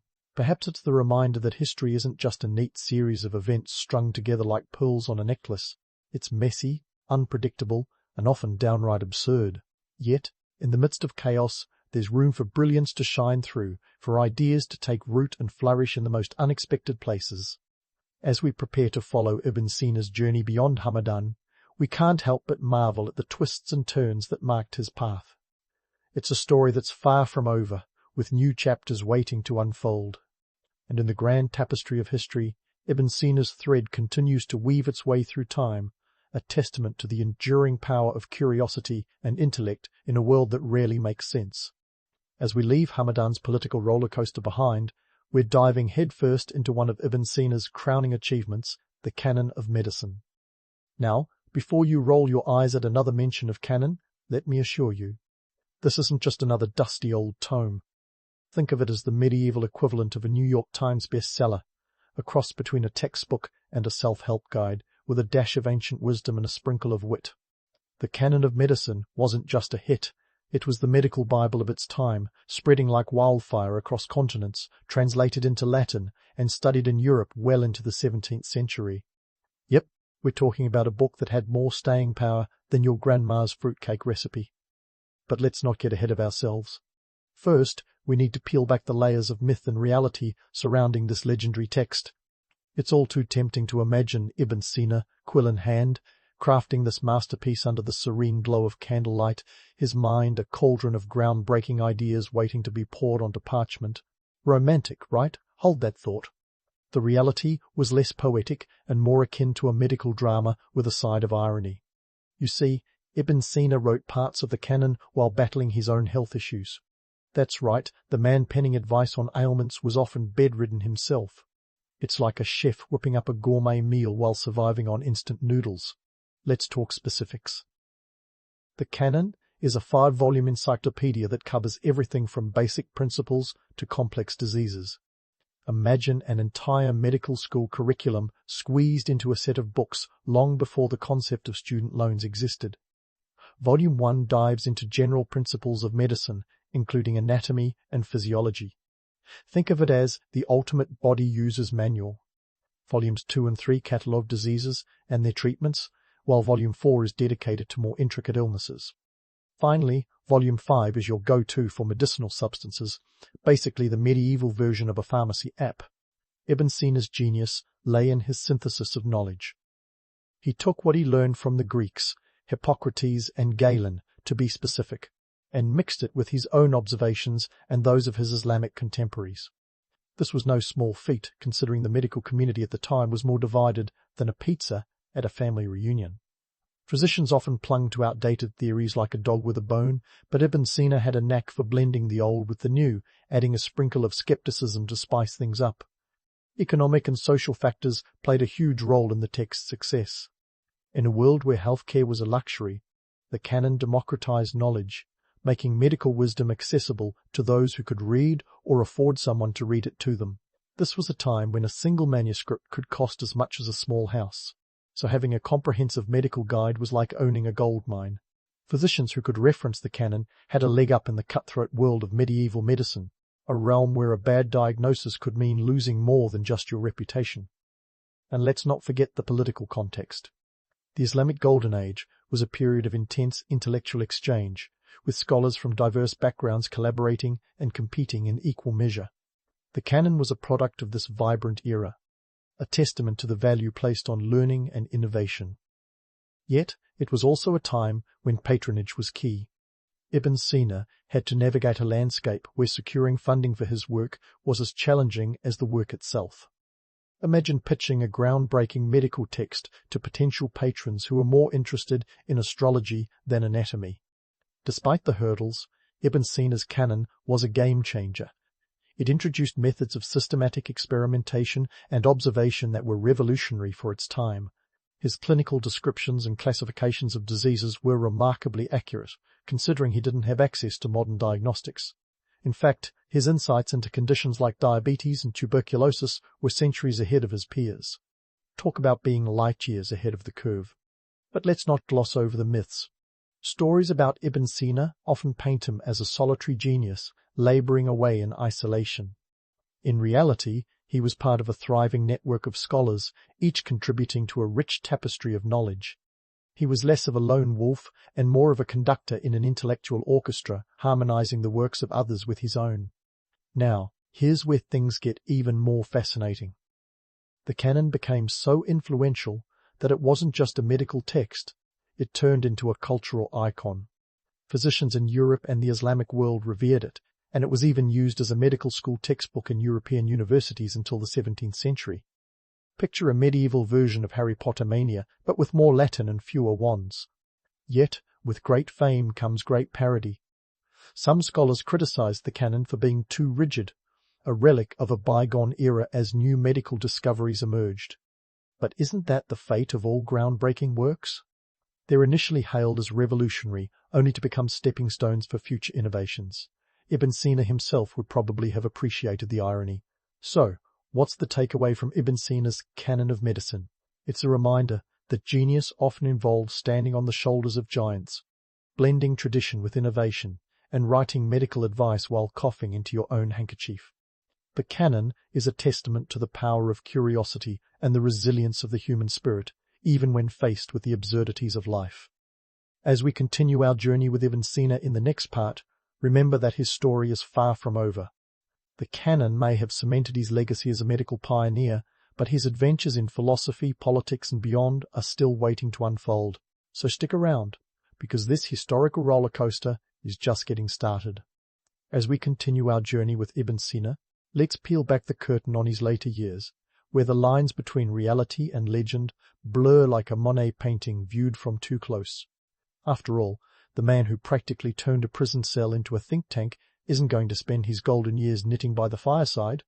No, Ibn Sina's story wraps up with the kind of twists and turns that would make a Netflix drama seem straightforward. First off, let's talk about his final days, which were anything but a quiet ride into the sunset. Ibn Sina spent his last years continuing to write and teach, even while dealing with a chronic illness that would eventually take his life in June 1037. Ironically, the man who had spent his life diagnosing others found himself battling a condition that no amount of self-prescribed treatment could cure. But if you think he went gently into that good night, think again.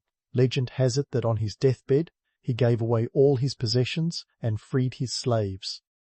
An act that was as much about spiritual preparation as it was about making sure his exit was as grand as his life. Fast forward to his legacy, which is as complex and layered as one of his medical treatises. Ibn Sina's influence on modern science is undeniable. His works, particularly the Canon of Medicine, became standard text in both the Islamic world and medieval Europe. Imagine a guy writing a book in the 11th century that's still being taught in universities 600 years later. That's not just staying power, that's legendary. Yet, his legacy is not without its quirks. During the Renaissance, his teachings were banned by some religious authorities who thought they smacked of heresy, only to be revered later as the foundation of modern medicine. It's like being the punk rock band that gets booed off stage only to be inducted into the Hall of Fame years later. Now, let's delve into the bizarre case of his remains, which sounds like a plot twist straight out of a Sherlock Holmes story. Ibn Sina was buried in Hamadan, and for centuries his grave became a pilgrimage site for scholars and admirers. However, rumors began to swirl about the authenticity of his remains. Some even claimed that grave robbers had pilfered his tomb, adding a touch of Gothic mystery to his already colourful narrative. Whether true or not, the fact that people were obsessed enough to debate the whereabouts of his bones speaks volumes about his posthumous fame. But here's the kicker. Ibn Sina's ideas about science and philosophy have outlasted any discussion about his physical remains. His approach to empirical observation and logical reasoning laid the groundwork for the scientific method long before it became a buzzword. He was a Renaissance man, before the Renaissance was even a thing, blending philosophy and science in a way that would make even the most interdisciplinary academic proud. And let's not forget the cultural impact. In the Islamic world, Ibn Sina is celebrated as a paragon of intellect and learning. Streets, universities, and even a lunar crater bear his name. You know you've made it when people are naming celestial features after you. Yet, the romantic sheen of his legend often overshadows the harsher realities he faced. He navigated a world of political intrigue and societal upheaval, a testament to the timeless dance between genius and the unpredictability of history. So what's the final takeaway here? Ibn Sina's life and legacy remind us that history is as much about the stories we tell as it is about cold, hard facts. He was a man who lived in the intersection of myth and reality, whose life was a canvas upon which both brilliance and absurdity were painted. His teachings, once banned and now revered, highlight the fickle nature of human understanding, ever-changing, ever-evolving, and never quite settled. As we wrap up this historical roller coaster, let's remember Ibn Sina not just as a figure from the annals of history, but as a symbol of the enduring power of curiosity and the insatiable human drive to understand the world. Whether diagnosing emirs, penning encyclopedias, or inspiring generations, his story is a testament to the idea that true genius transcends time, even if it occasionally involves a little detour into the realm of the absurd. And that, my friends, is the timeless dance of history, a dance that Ibn Sina performed with all the grace and complexity of a man who knew he was both of his time and beyond it. Isaac Newton entered this world on January 4th, 1643, and it was almost as though he was in a hurry to start complicating things. Born prematurely and so tiny he could fit into a quart mug, it was a miracle he survived at all. One can only imagine the 17th century equivalent of Newton's mother pacing the room, hoping her pint-sized genius would grow into something more solid. Spoiler alert, he did. Newton's childhood was about as stable as a paper house in a windstorm, His father died 3 months before Isaac was born, leaving the future scientific superstar fatherless right out of the gate. His mother, Hannah Eiskopf, quickly remarried, but instead of a happy family tableau, we got a classic case of 17th century family drama. Hannah left young Isaac with his grandparents, while she moved in with her new husband, Barnabas Smith, a wealthy but rather uninspiring rector. Talk about abandonment issues. It's said that Newton, in a moment of introspective rage, once confessed he wanted to burn his stepfather's house down over this early separation. Who says childhood trauma can't fuel genius? Living with his grandparents, Newton showed early signs of an imagination that didn't understand the concept of limits. While other kids were busy, being kids, Newton was busy inventing. He crafted sundials, model mills, and even a water clock that could probably rival the accuracy of a modern smartwatch, minus the GPS. His inventions were more than just child's play. They were early indicators of a mind that would later redefine the very fabric of scientific understanding. Yet, in the midst of all this creativity, he had a penchant for practical jokes. One tale goes that he would manipulate his homemade sundials to convince his classmates of the most absurdly incorrect times. Because why not mess with people's sense of reality before you rewrite it entirely? Eventually, Newton was sent to King's School in Grantham, about 20 miles away from his home village of Woolsthorpe. The distance might as well have been 1,000 miles given the travel conditions of the time.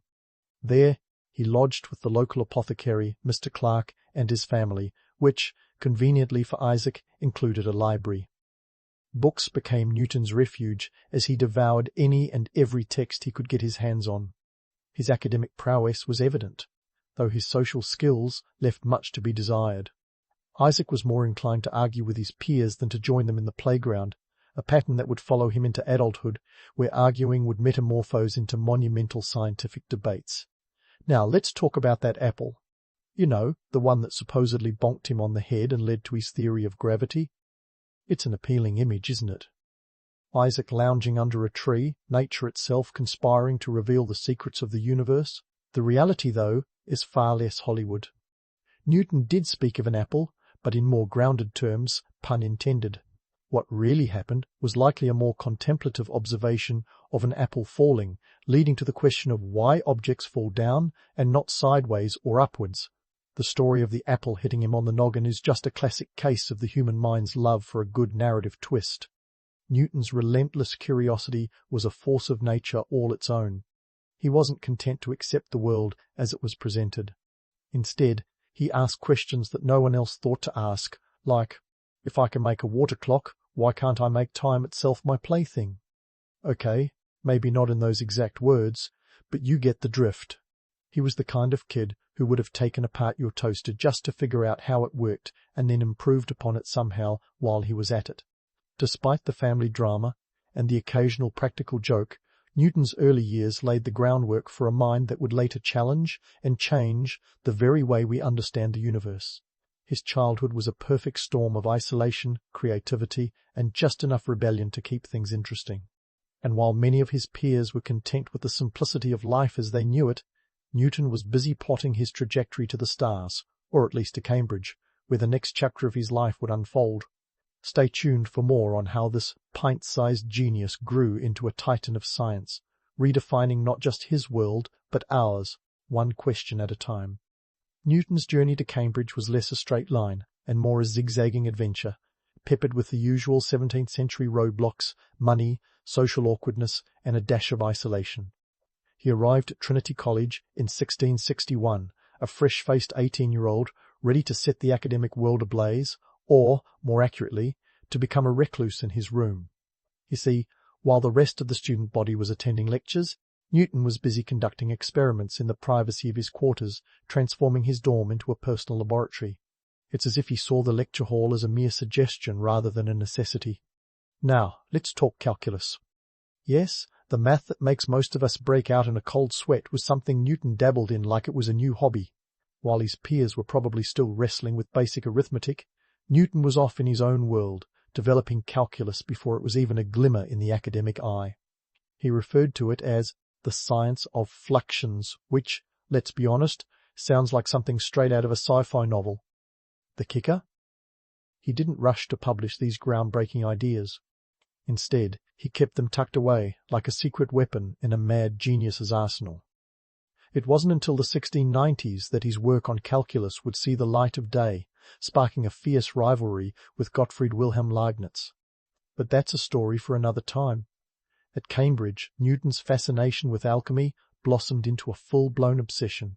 In a world where chemistry was a toddler trying to find its footing, alchemy was the ambitious, albeit misguided, elder sibling. Newton spent more time trying to transmute base metals into gold than pondering his social calendar. And while today's scientists might chuckle at such pursuits, let's not forget that alchemy was the bridge to modern chemistry. Newton's alchemical forays were less about striking it rich and more about understanding the nature of matter itself. He was like a 17th century Breaking Bad, minus the RV and the blue meth. But let's not romanticize Newton as just an eccentric genius. He was also, shall we say, socially challenged. Imagine a room full of people, and Newton tucked away in a corner, more engrossed in his latest experiment than in making small talk.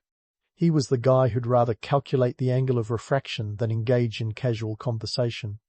This isn't to say Newton lacked emotion or was entirely devoid of human connection. He was just, well, different. In an era when social niceties were as rigid as the powdered wigs they wore, Newton was the odd one out, more comfortable in the realm of ideas than in the company of his peers. Newton's time at Cambridge wasn't without its challenges. For one, he had to finance his education, which meant taking on the role of the subsizar, a kind of academic work-study program where students earned their keep by performing menial tasks. Picture this: the future father of modern physics fetching meals and tidying rooms. Humbling, right? But in the spirit of making lemonade when life hands you lemons, Newton used this time to feed his voracious appetite for knowledge. He spent countless hours poring over works by the likes of René Descartes and Galileo, laying the groundwork for his own revolutionary ideas. Of course, there were professors at Cambridge, but Newton's relationship with them was, let's say, less than conventional. He attended lectures, but often found himself at odds with the curriculum. It wasn't that he was dismissive of his teachers, he simply had his own ideas about how the universe worked, and wasn't shy about pursuing them. He was the kid who questioned everything, from the laws of motion to the nature of light. And while this might have made him a bit of a nuisance, it also set him on the path to greatness. Now, let's circle back to Newton's obsessive tendencies. It's easy to paint these as the hallmark of a genius, but they also bordered on compulsive. His notebooks were filled with endless calculations and experiments, leaving little room for anything else, like, say, a social life. He was the quintessential absent-minded professor, so engrossed in his work that days could pass without a word to anyone. And while this dedication was undoubtedly the cornerstone of his success, it also came at a personal cost. Relationships were strained, and friendships were few and far between. Yet, for all his quirks and eccentricities, Newton was a force to be reckoned with. His time at Cambridge was transformative not just for him, but for the world. He laid the foundations for modern physics, mathematics, and even chemistry. He was a man ahead of his time, a visionary who saw the world not as it was, but as it could be. And while he might not have been the life of the party, he certainly knew how to make an entrance into the annals of history. So, next time you find yourself grumbling about calculus or chuckling at the thought of alchemy, spare a thought for Newton, the man who turned isolation into innovation. His university years were a whirlwind of study, experimentation, and introspection, laying the groundwork for a legacy that would endure long after the lectures had ended. But don't wander off just yet. The story of Isaac Newton is far from over. There are more discoveries, rivalries, and revelations to come. Stay tuned for a deeper dive into the life of the man who dared to question the very fabric of the universe. Newton's story continues with a twist of optics and a dash of drama. While he was busy redefining physics and mathematics, he also decided to take a good, hard look at light. Spoiler alert, Newton didn't just see colors, he saw an opportunity to fundamentally change how we view the universe. Enter his work on optics, a field where he made groundbreaking discoveries that would illuminate the world, quite literally. In the 1660s, Newton turned his attention to the nature of light and color, a subject that was as murky as, well, a cloudy day in England. He conducted a series of experiments with prisms, those little glass triangles that split light into its colorful components. Up until Newton's time, People believed that prisms somehow added color to light, but Newton, with the rigor of someone who takes nothing at face value, flipped that notion on its head. He demonstrated that white light is actually a combination of all the colors of the spectrum. This was no minor epiphany. It was like discovering that your bland morning oatmeal was actually a rainbow in disguise. Newton's findings were published in his 1672 paper New Theory About Light and Colors, which was received with both awe and skepticism. You see, when you're shaking the foundations of established thought, you're bound to ruffle a few wigs. And ruffle he did. Enter Robert Hooke, the man with a penchant for controversy and Newton's eventual nemesis in this tale of scientific rivalry. Hooke was a prominent scientist in his own right, with contributions to microscopy and elasticity, among other fields. But while Hooke could see microscopic details through his lens, he had a hard time seeing eye to eye with Newton. Hooke, never one to shy away from a debate, criticized Newton's work, claiming that it merely expanded on his own ideas about light. In fairness to Hooke, he did dabble in optics, but claiming Newton's discoveries as derivative? That's like saying a Picasso is just a fancy doodle. Newton, sensitive as he was, took Hooke's criticism like a personal attack, and thus began one of the most notorious feuds in scientific history. It's worth noting that Newton's sensitivity was no small matter. This is a man who could hold a grudge longer than a Victorian mourning period. Hooke's critique hit Newton where it hurt, and he responded by withdrawing from public debate for a period, choosing instead to focus on his work in solitude. It was a classic case of, "I'll show them," and show them he did. But not before simmering in his own frustration, probably muttering things under his breath that would make even a sailor blush. Despite the tension, Newton's work in optics was nothing short of revolutionary. He went on to invent the reflecting telescope in 1668, a device that utilized mirrors instead of lenses to gather light, a design that minimized chromatic aberration, where colors fail to converge at a single focal point. This was a game changer, allowing for clearer and more detailed observations of the heavens. In other words, he gave astronomers a cosmic magnifying glass, and the universe suddenly got a lot closer. The reflecting telescope was a tangible symbol of Newton's brilliance and his relentless pursuit of precision.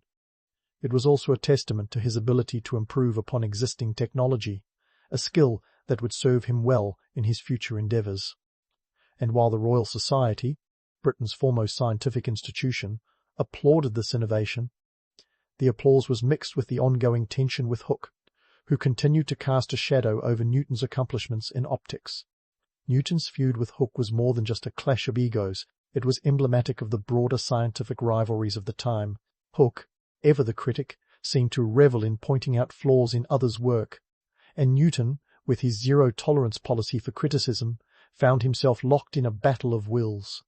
It didn't help that Hooke was a bit of a polymath, dabbling in just about every field of science and often stepping on the toes of his contemporaries. If Hooke had a mantra, it might have been, "Why be a master of one when you can annoy everyone in all?" But let's not paint Newton as merely a victim. His reaction to criticism was often disproportionate, and he had a knack for turning scientific disagreements into personal vendettas. It's said that Newton once remarked, "If I have seen further, it is by standing on the shoulders of giants." A lovely sentiment, right? Except when you realize it was probably a passive-aggressive jab at Hooke, who was of short stature. So, while Newton's work in optics was groundbreaking, his social skills could have used a little polishing. Despite the ongoing feud, the scientific community eventually recognized the magnitude of Newton's contributions. His insights into light and color paved the way for future advancements in the field, influencing the work of countless scientists who followed. It's no exaggeration to say that Newton changed the way we see the world, literally and figuratively. His work laid the groundwork for everything from modern optics to the technology behind your smartphone camera.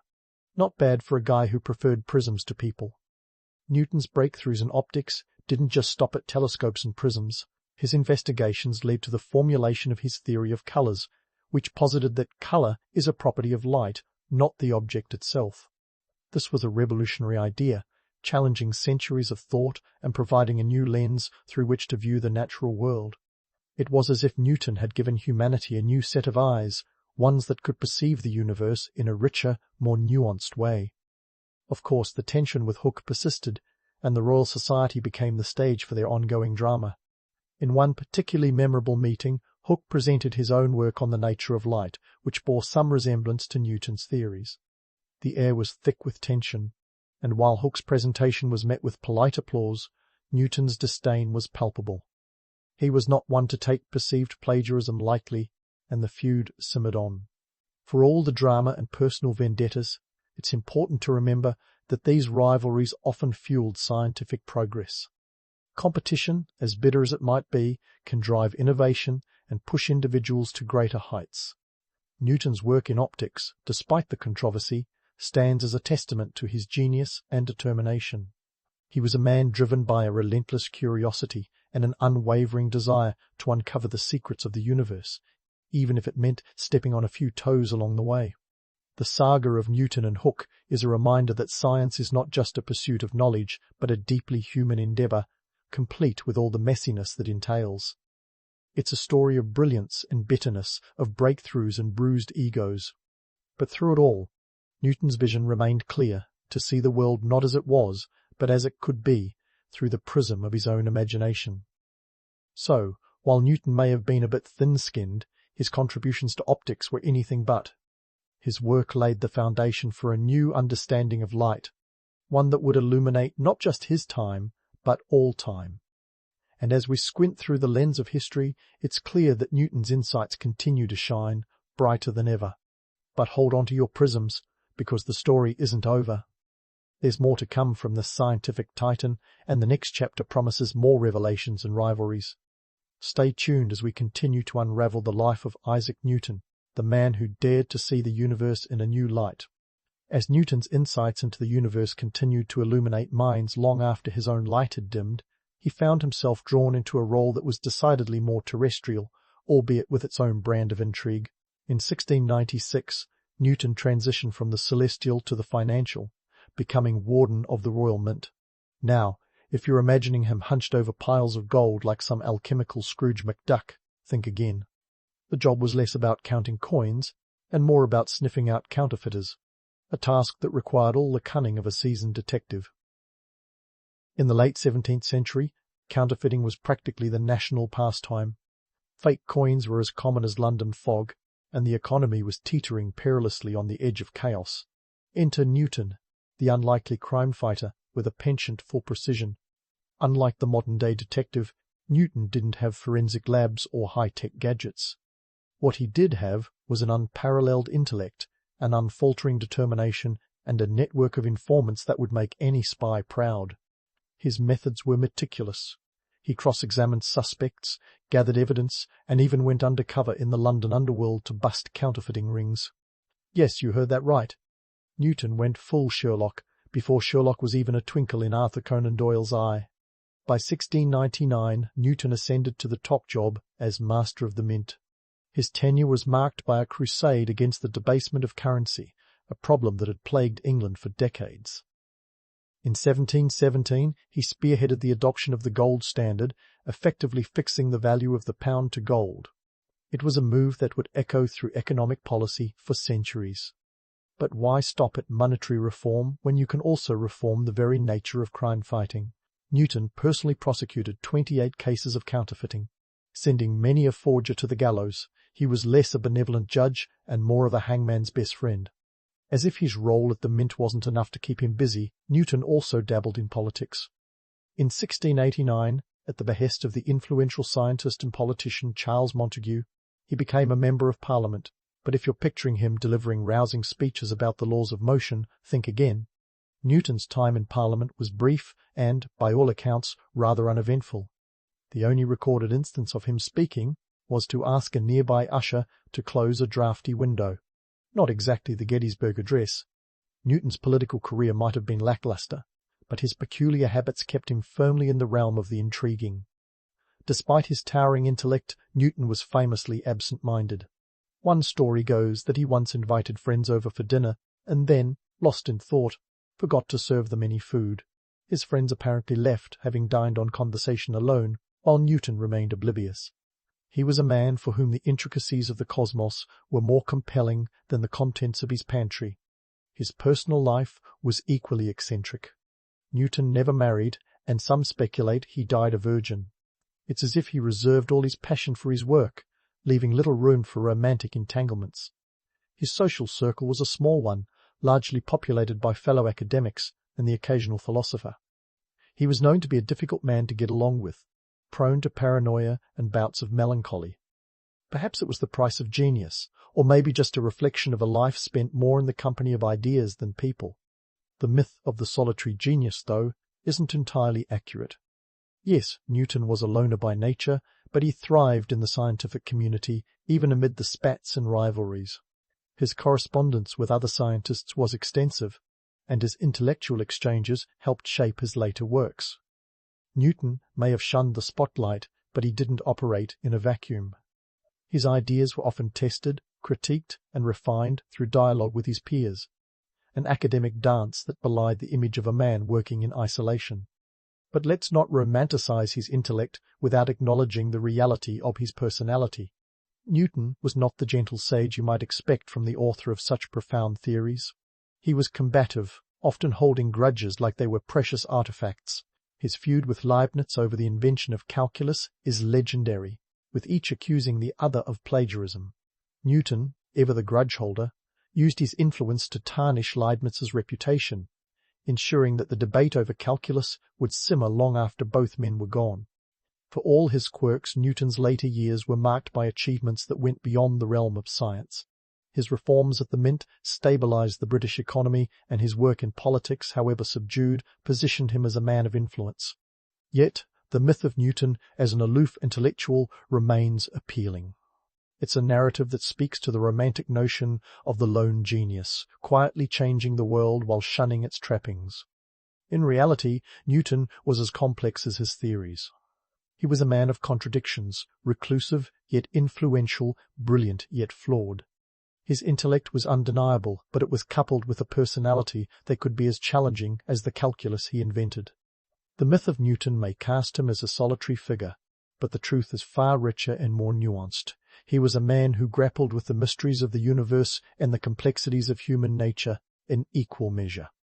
So, as we ponder the legacy of Isaac Newton, let's remember him not just as the father of modern science, but as a man who dared to question everything, from the celestial to the counterfeit.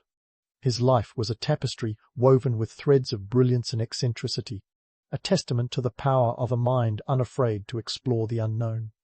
But don't put away your telescopes just yet.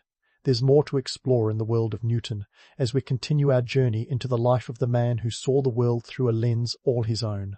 As we telescope through the life of Isaac Newton, it's time to turn that lens around and examine the man behind the myths. So Newton, the father of modern science or the grumpy uncle of genius? Let's dive in and see if we can separate the apple from the tree here. First, let's clear the air about Newton's legendary status. Yes, he was a monumental figure in the world of science, but the sanitized version of his life often glosses over the very human quirks that made him as relatable as he was revolutionary. For starters, Isaac wasn't just the man who unlocked the secrets of the cosmos. He was also the guy who wrote more on alchemy than physics. That's right. Newton penned around 1 million words on alchemy, which, if we're being honest, is a bit like discovering Shakespeare had a secret career writing sitcoms.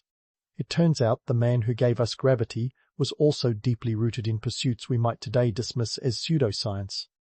And while we're on the subject of gravity, let's address the elephant, or should I say, the apple in the room. The story of the apple bonking him on the head is as endearing as it is misleading. Newton did mention an apple, but the tale of it hitting him is more legend than fact, a charming narrative concoction that simplifies a lifetime of rigorous thought into a single aha moment. In reality, Newton's genius was less about sudden revelations and more about relentless curiosity and a refusal to accept the status quo. Newton's contributions to science are undeniable, yet his personality often left much to be desired. He was known to hold grudges with the same vigor as he held on to his scientific principles. His feud with Leibniz over calculus was less a scientific debate and more a prolonged academic brawl. Imagine two heavyweight intellectuals, both claiming the title of inventor of calculus, duking it out with letters and accusations instead of gloves.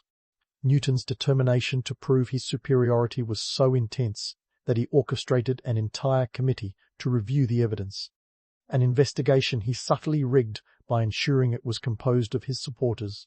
If Newton had lived today, he might have taken Twitter feuds to a whole new level. But it wasn't just his scholarly disputes that highlighted his prickly nature. Newton had a penchant for solitude, often isolating himself for days on end to focus on his work. He was the kind of person who could forget to eat if it meant solving the mysteries of the universe. His single-minded dedication comes across as both admirable and a bit tragic, painting a picture of a man who found human interaction almost as perplexing as the laws of motion.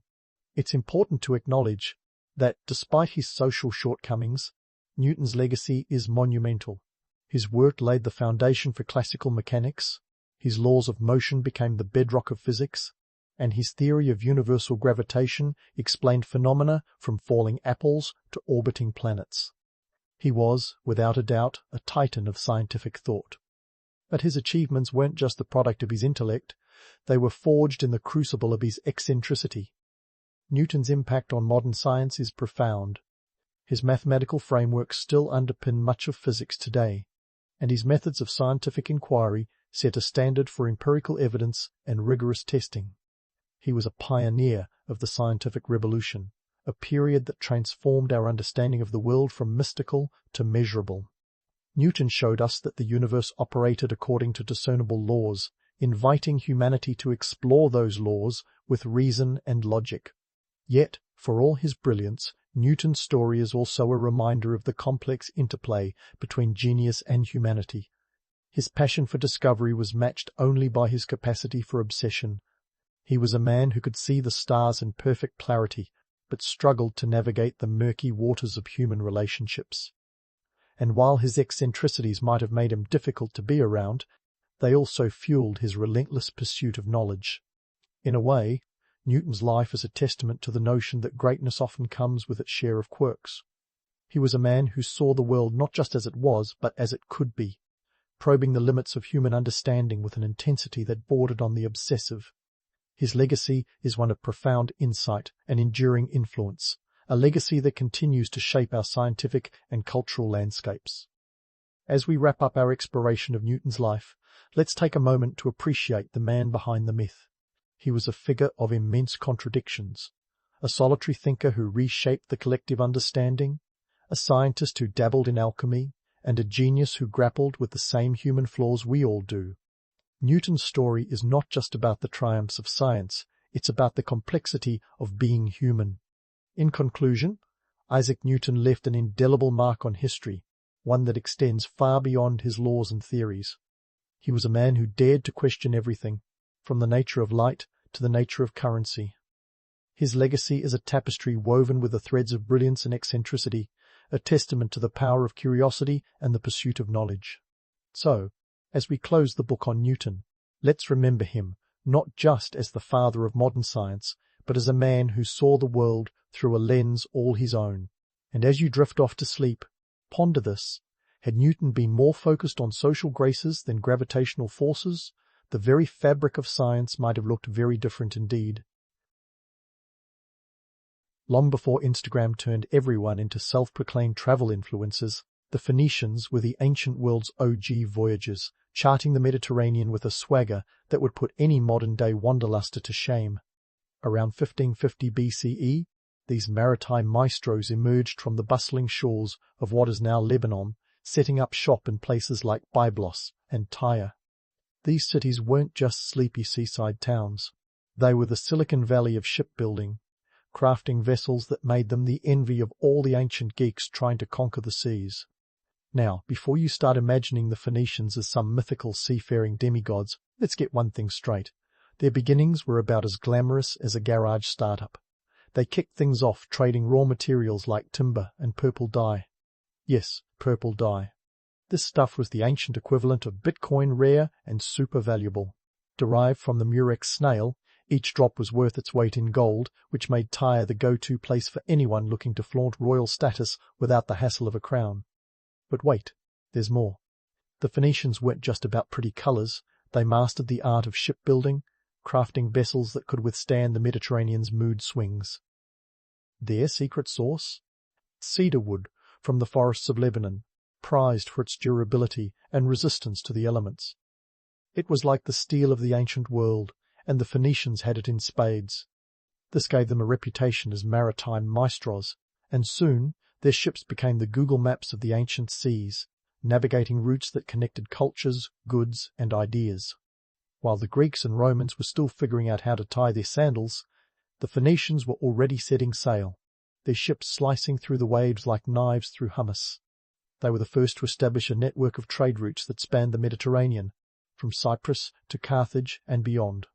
And speaking of Carthage, let's not forget that this was one of their crown jewels, a city that would eventually give Rome a serious run for its money. But we'll save that sibling rivalry for another time. The Phoenicians weren't just traders, they were cultural connectors. Their alphabet was arguably their greatest gift to the world, a precursor to the modern alphabets we use today. It's like they took a bunch of squiggly lines and said, "Hey, why don't we make this easier for everyone?" And just like that, writing became more accessible, paving the way for communication that didn't require deciphering hieroglyphics or cuneiform. They brought the world together one letter at a time, without needing a Nobel Prize for their troubles. Of course, the romantic idea of the Phoenicians as benevolent sea sprites sharing knowledge and purple fabrics overlooks the gritty truth of ancient trade. It wasn't all sun-kissed sails and serene voyages. The Mediterranean was a hotbed of piracy, and the Phoenicians had to be as savvy with a sword as they were with a sail. They were the original hustlers, adept at navigating both the high seas and the sharp edges of ancient politics. Their success lay in their ability to maintain neutrality, making friends with anyone who could keep them in business and keep their ships afloat. Despite their prowess, the Phoenician story is often overshadowed by the more bombastic tales of their contemporaries, the Greeks and Romans, who had a penchant for writing about themselves. But if you dig a little deeper, you'll find that the Phoenicians were the unsung heroes of ancient globalization, quietly weaving the fabric of the world centuries before the term was even coined. And while their beginnings might not have been the stuff of legend, the legacy they left behind certainly was. They were the ultimate navigators, the bridge builders of their time, and the unsung architects of the ancient world. As the Mediterranean's maritime hipsters, the Phoenicians charted a course through history that was as bold as it was groundbreaking. And that's something worth setting sail for, even in the calmest of seas. Now, let's dive into the nitty-gritty of those legendary Phoenician ships, the biremes and triremes, which were essentially the sports cars of the ancient seas. Picture rows of oars slicing through the water with the precision of a synchronized swim team, each vessel powered by the muscles of men who made CrossFit look like a Sunday stroll. These ships were the engineering marvels of their time, crafted with a meticulousness that would make even a Swiss watchmaker blush. The bireme, as its name subtly suggests, sported 2 decks of oars. It was the sleek, nimble choice for getting from point A to point B in record time, not unlike the difference between a hatchback and a 2-door coupe. Meanwhile, the trireme was the beefed-up cousin, boasting 3 decks of oars and packing more punch than a modern naval destroyer. These ships weren't just about speed, they were about asserting dominance on the high seas. Imagine cruising into a port with one of these bad boys' instant street cred. Constructed primarily from that prized Lebanese cedar, these vessels were tougher than a week-old bagel. The wood was not only durable, but also light enough to keep the ships agile. The design was cunningly efficient, a long, narrow hull that cut through the water like a knife through hummus. And let's not forget the decorative prows, often carved into intimidating shapes to ward off pirates, or perhaps just to flex a little Phoenician flair. But how did these ancient mariners navigate without GPS or even a decent map app? Enter the stars. The original celestial navigation system. The Phoenicians were masters of reading the night sky long before astrology apps started telling us our fortunes. They used the North Star and other celestial bodies as their guide, allowing them to chart courses with uncanny accuracy. It was like having Google Maps, but infinitely cooler because it involved actual stars, not satellites. Now, it's easy to romanticize life at sea, imagining endless horizons and salty breezes. Yet the reality was about as glamorous as a damp sock. Life aboard a Phoenician ship was a far cry from a cruise vacation. Crews were packed tighter than sardines, and the conditions were Spartan at best. We're talking minimal rations, zero privacy, and the constant threat of storms that could flip your ship faster than a pancake on Shrove Tuesday. It was a life for the hardy and the hopeful, those who saw opportunity in the horizon's endless promise. And speaking of romantic myths, let's tackle the elephant in the room, Atlantis. Some folks have tried to link the Phoenicians with this supposed lost city of Atlantis, weaving tales of an advanced civilization swallowed by the sea. But let's get real. There's more evidence of unicorns than of Atlantis. The Phoenicians were very much land-based, with cities like Tyre and Sidon serving as their real-life hubs. They didn't need Atlantis when they had bustling ports teeming with trade and innovation. The true magic of the Phoenicians lay in their trade routes, which were as complex and extensive as a modern airline network. They traded everything from timber to the much-coveted purple dye, extending their reach from Cyprus to Spain and even beyond to the British Isles for tin. This wasn't just trade, it was globalization before the term even existed. They connected cultures and economies, introducing goods and ideas that would shape the ancient world. In doing so, they laid the groundwork for what we now recognize as a global economy. Yet, for all their prowess, the Phoenicians often get sidelined in the annals of history, overshadowed by the Greeks and Romans who were better at self-promotion. Think of them as the band that never quite made it to the top of the charts, despite influencing every major artist that followed. They didn't write the history books, but they sure as hell made history. Their ships, their trade, their navigation, all of these were monumental achievements that set the stage for centuries of exploration and exchange. As we sail further into their story, it's clear that the Phoenicians were more than just ancient mariners. They were innovators, risk-takers, and the ultimate pragmatists, navigating not just the seas but the complex web of ancient geopolitics with a finesse that would make any modern diplomat envious. So, as we chart this course through their maritime legacy, let's keep our eyes on the horizon, because there's plenty more to discover beyond the waves. As we chart this course through the Phoenicians' maritime legacy, let's pivot from their nautical prowess to their bank account, because these folks weren't just sailing for the love of the sea. They were in it for the moolah, the cold, hard cash, or rather, the shiny silver they could trade for. Now, you might be thinking, how exactly did these ancient merchants transform from small-time traders into the Bezos of the Bronze Age? Well, strap in, because we're about to dive deep into the economics of Phoenician trade, a tale as riveting as any Wall Street saga. Let's start with the Tyrian purple dye, the Phoenicians' pièce de résistance. This wasn't just any colour. It was the kind of purple that made the Caesars swoon and the Egyptian pharaohs fork over serious dough. The economics of this dye were as complex as its production, which was about as straightforward as trying to open a pickle jar with one hand. Here's the deal. To produce a single gram of this coveted dye, you needed around 9,000 murex snails. Yes, you heard that right. 9,000. The process involved extracting the tiny gland from each snail, a task that was labor-intensive and smelled like someone left a seafood platter out in the sun for a week. But the payoff? Worth its weight in gold, literally. A robe dyed in this illustrious purple could cost as much as 10,000 denarii, a price tag that would have made even the Kardashians do a double-take. This dye wasn't just a luxury item, it was a status symbol. Wearing it was like draping yourself in a neon sign that screamed, "I'm loaded." The exclusivity of Tyrian purple made it a must-have for the ancient elite, and the Phoenicians were more than happy to oblige. They held the monopoly on this dye, controlling the supply chain from their bustling city of Tyre, and they knew exactly how to leverage it. By keeping the production process a closely guarded secret, they ensured that their grip on the market remained as tight as a drum. Talk about a cutthroat business strategy. But the Phoenicians didn't stop at dye. They were the ancient equivalent of Amazon, dealing in everything from timber and glass to wine and textiles. Their trade network stretched like a web across the Mediterranean, from the shores of Cyprus to the bustling ports of North Africa and beyond. These networks weren't just random routes.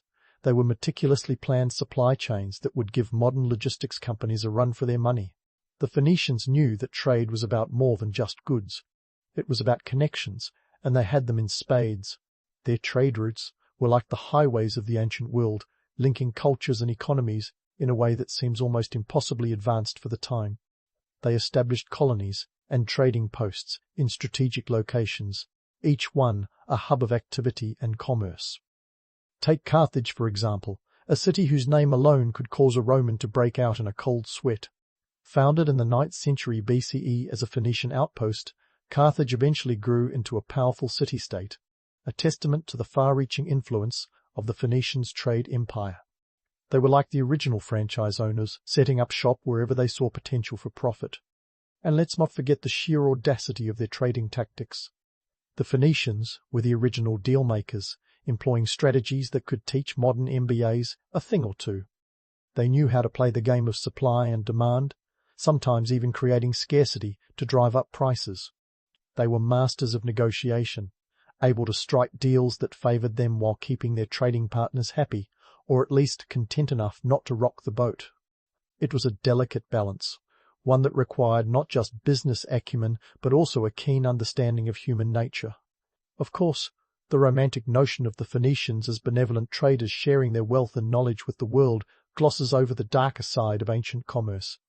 This was a world where piracy was a constant threat, where the wrong move could sink not just a ship but an entire business venture. The Phoenicians had to be as savvy with a sword as they were with a sail, constantly on guard against those who would seek to plunder their precious cargo. They were the ultimate survivors, navigating not just the seas, but the perilous waters of ancient geopolitics.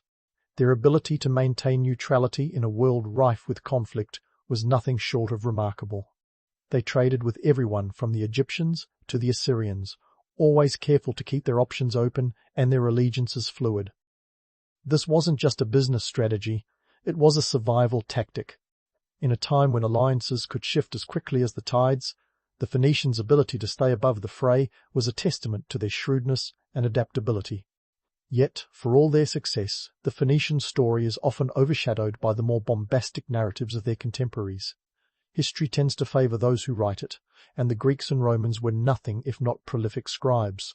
But dig a little deeper, and you'll find that the Phoenicians were the unsung heroes of the ancient world, quietly shaping the course of history with their trade networks and innovations. Their legacy is one of resilience and resourcefulness, a testament to the power of commerce and connection. They may not have built empires in the traditional sense, but their influence was felt across the ancient world, from the shores of Spain to the deserts of Egypt. They were the ultimate pragmatists, finding opportunity in every challenge and turning adversity into advantage. So, as we continue to explore the saga of the Phoenicians, remember that their story is one of both romance and reality. They were more than just traders, they were pioneers, visionaries who saw the world not as it was, but as it could be. And that, my friends, is a legacy worth celebrating. As we sail further into their story, let's keep our eyes on the horizon, because there's plenty more to discover beyond the waves. Now, as we continue our journey through the Phoenician saga, let's steer our ship into the stormy seas of ancient politics. And let me tell you, the Phoenicians danced through these treacherous waters with the finesse of a ballerina on a tightrope, all while juggling flaming swords. Their knack for diplomacy was nothing short of legendary, allowing them to maintain a semblance of autonomy even as they rubbed shoulders, or in some cases elbows, with the giants of their time, Egypt, Assyria, and Greece. Let's kick things off with Egypt, where the Phoenicians played the role of the ultimate middlemen. Picture this. Around 1200 BCE, Egypt was the Beyoncé of the ancient world. Everyone wanted a piece of it, and the Phoenicians were no exception. But instead of trying to overthrow the queen, they opted for a more subtle approach. They established themselves as indispensable trading partners, offering everything from cedar wood for shipbuilding to luxury goods like glass and that oh-so-precious purple dye. This wasn't just about goods, it was about rubbing shoulders with power. The Egyptians got their resources, and the Phoenicians got their foot in the door of one of the most influential empires of the time. It was a win-win, or as the ancients might say, a win-win-win, because Egypt got to keep its boats afloat, the Phoenicians got rich, and everyone got to avoid a messy conflict. Now, on to Assyria, a place that made Game of Thrones look like a children's bedtime story. The Assyrians were known for their military prowess and a flair for conquest that was as subtle as a hammer to the head. Yet, the Phoenicians managed to sidestep the Assyrian juggernaut with a diplomatic finesse that could make James Bond look like an amateur. How did they pull it off? Tribute, my friends. Cold, hard tribute. By paying off the Assyrians with annual tributes, the Phoenicians essentially bought themselves a get-out-of-jail-free card. They knew that sometimes the best defense is a good bribe, negotiation. This savvy move allowed them to keep their cities intact and their trade routes open, all while avoiding becoming the next chapter in Assyria's bloody history. But let's not forget Greece, where the Phoenicians' influence was as insidious as it was profound.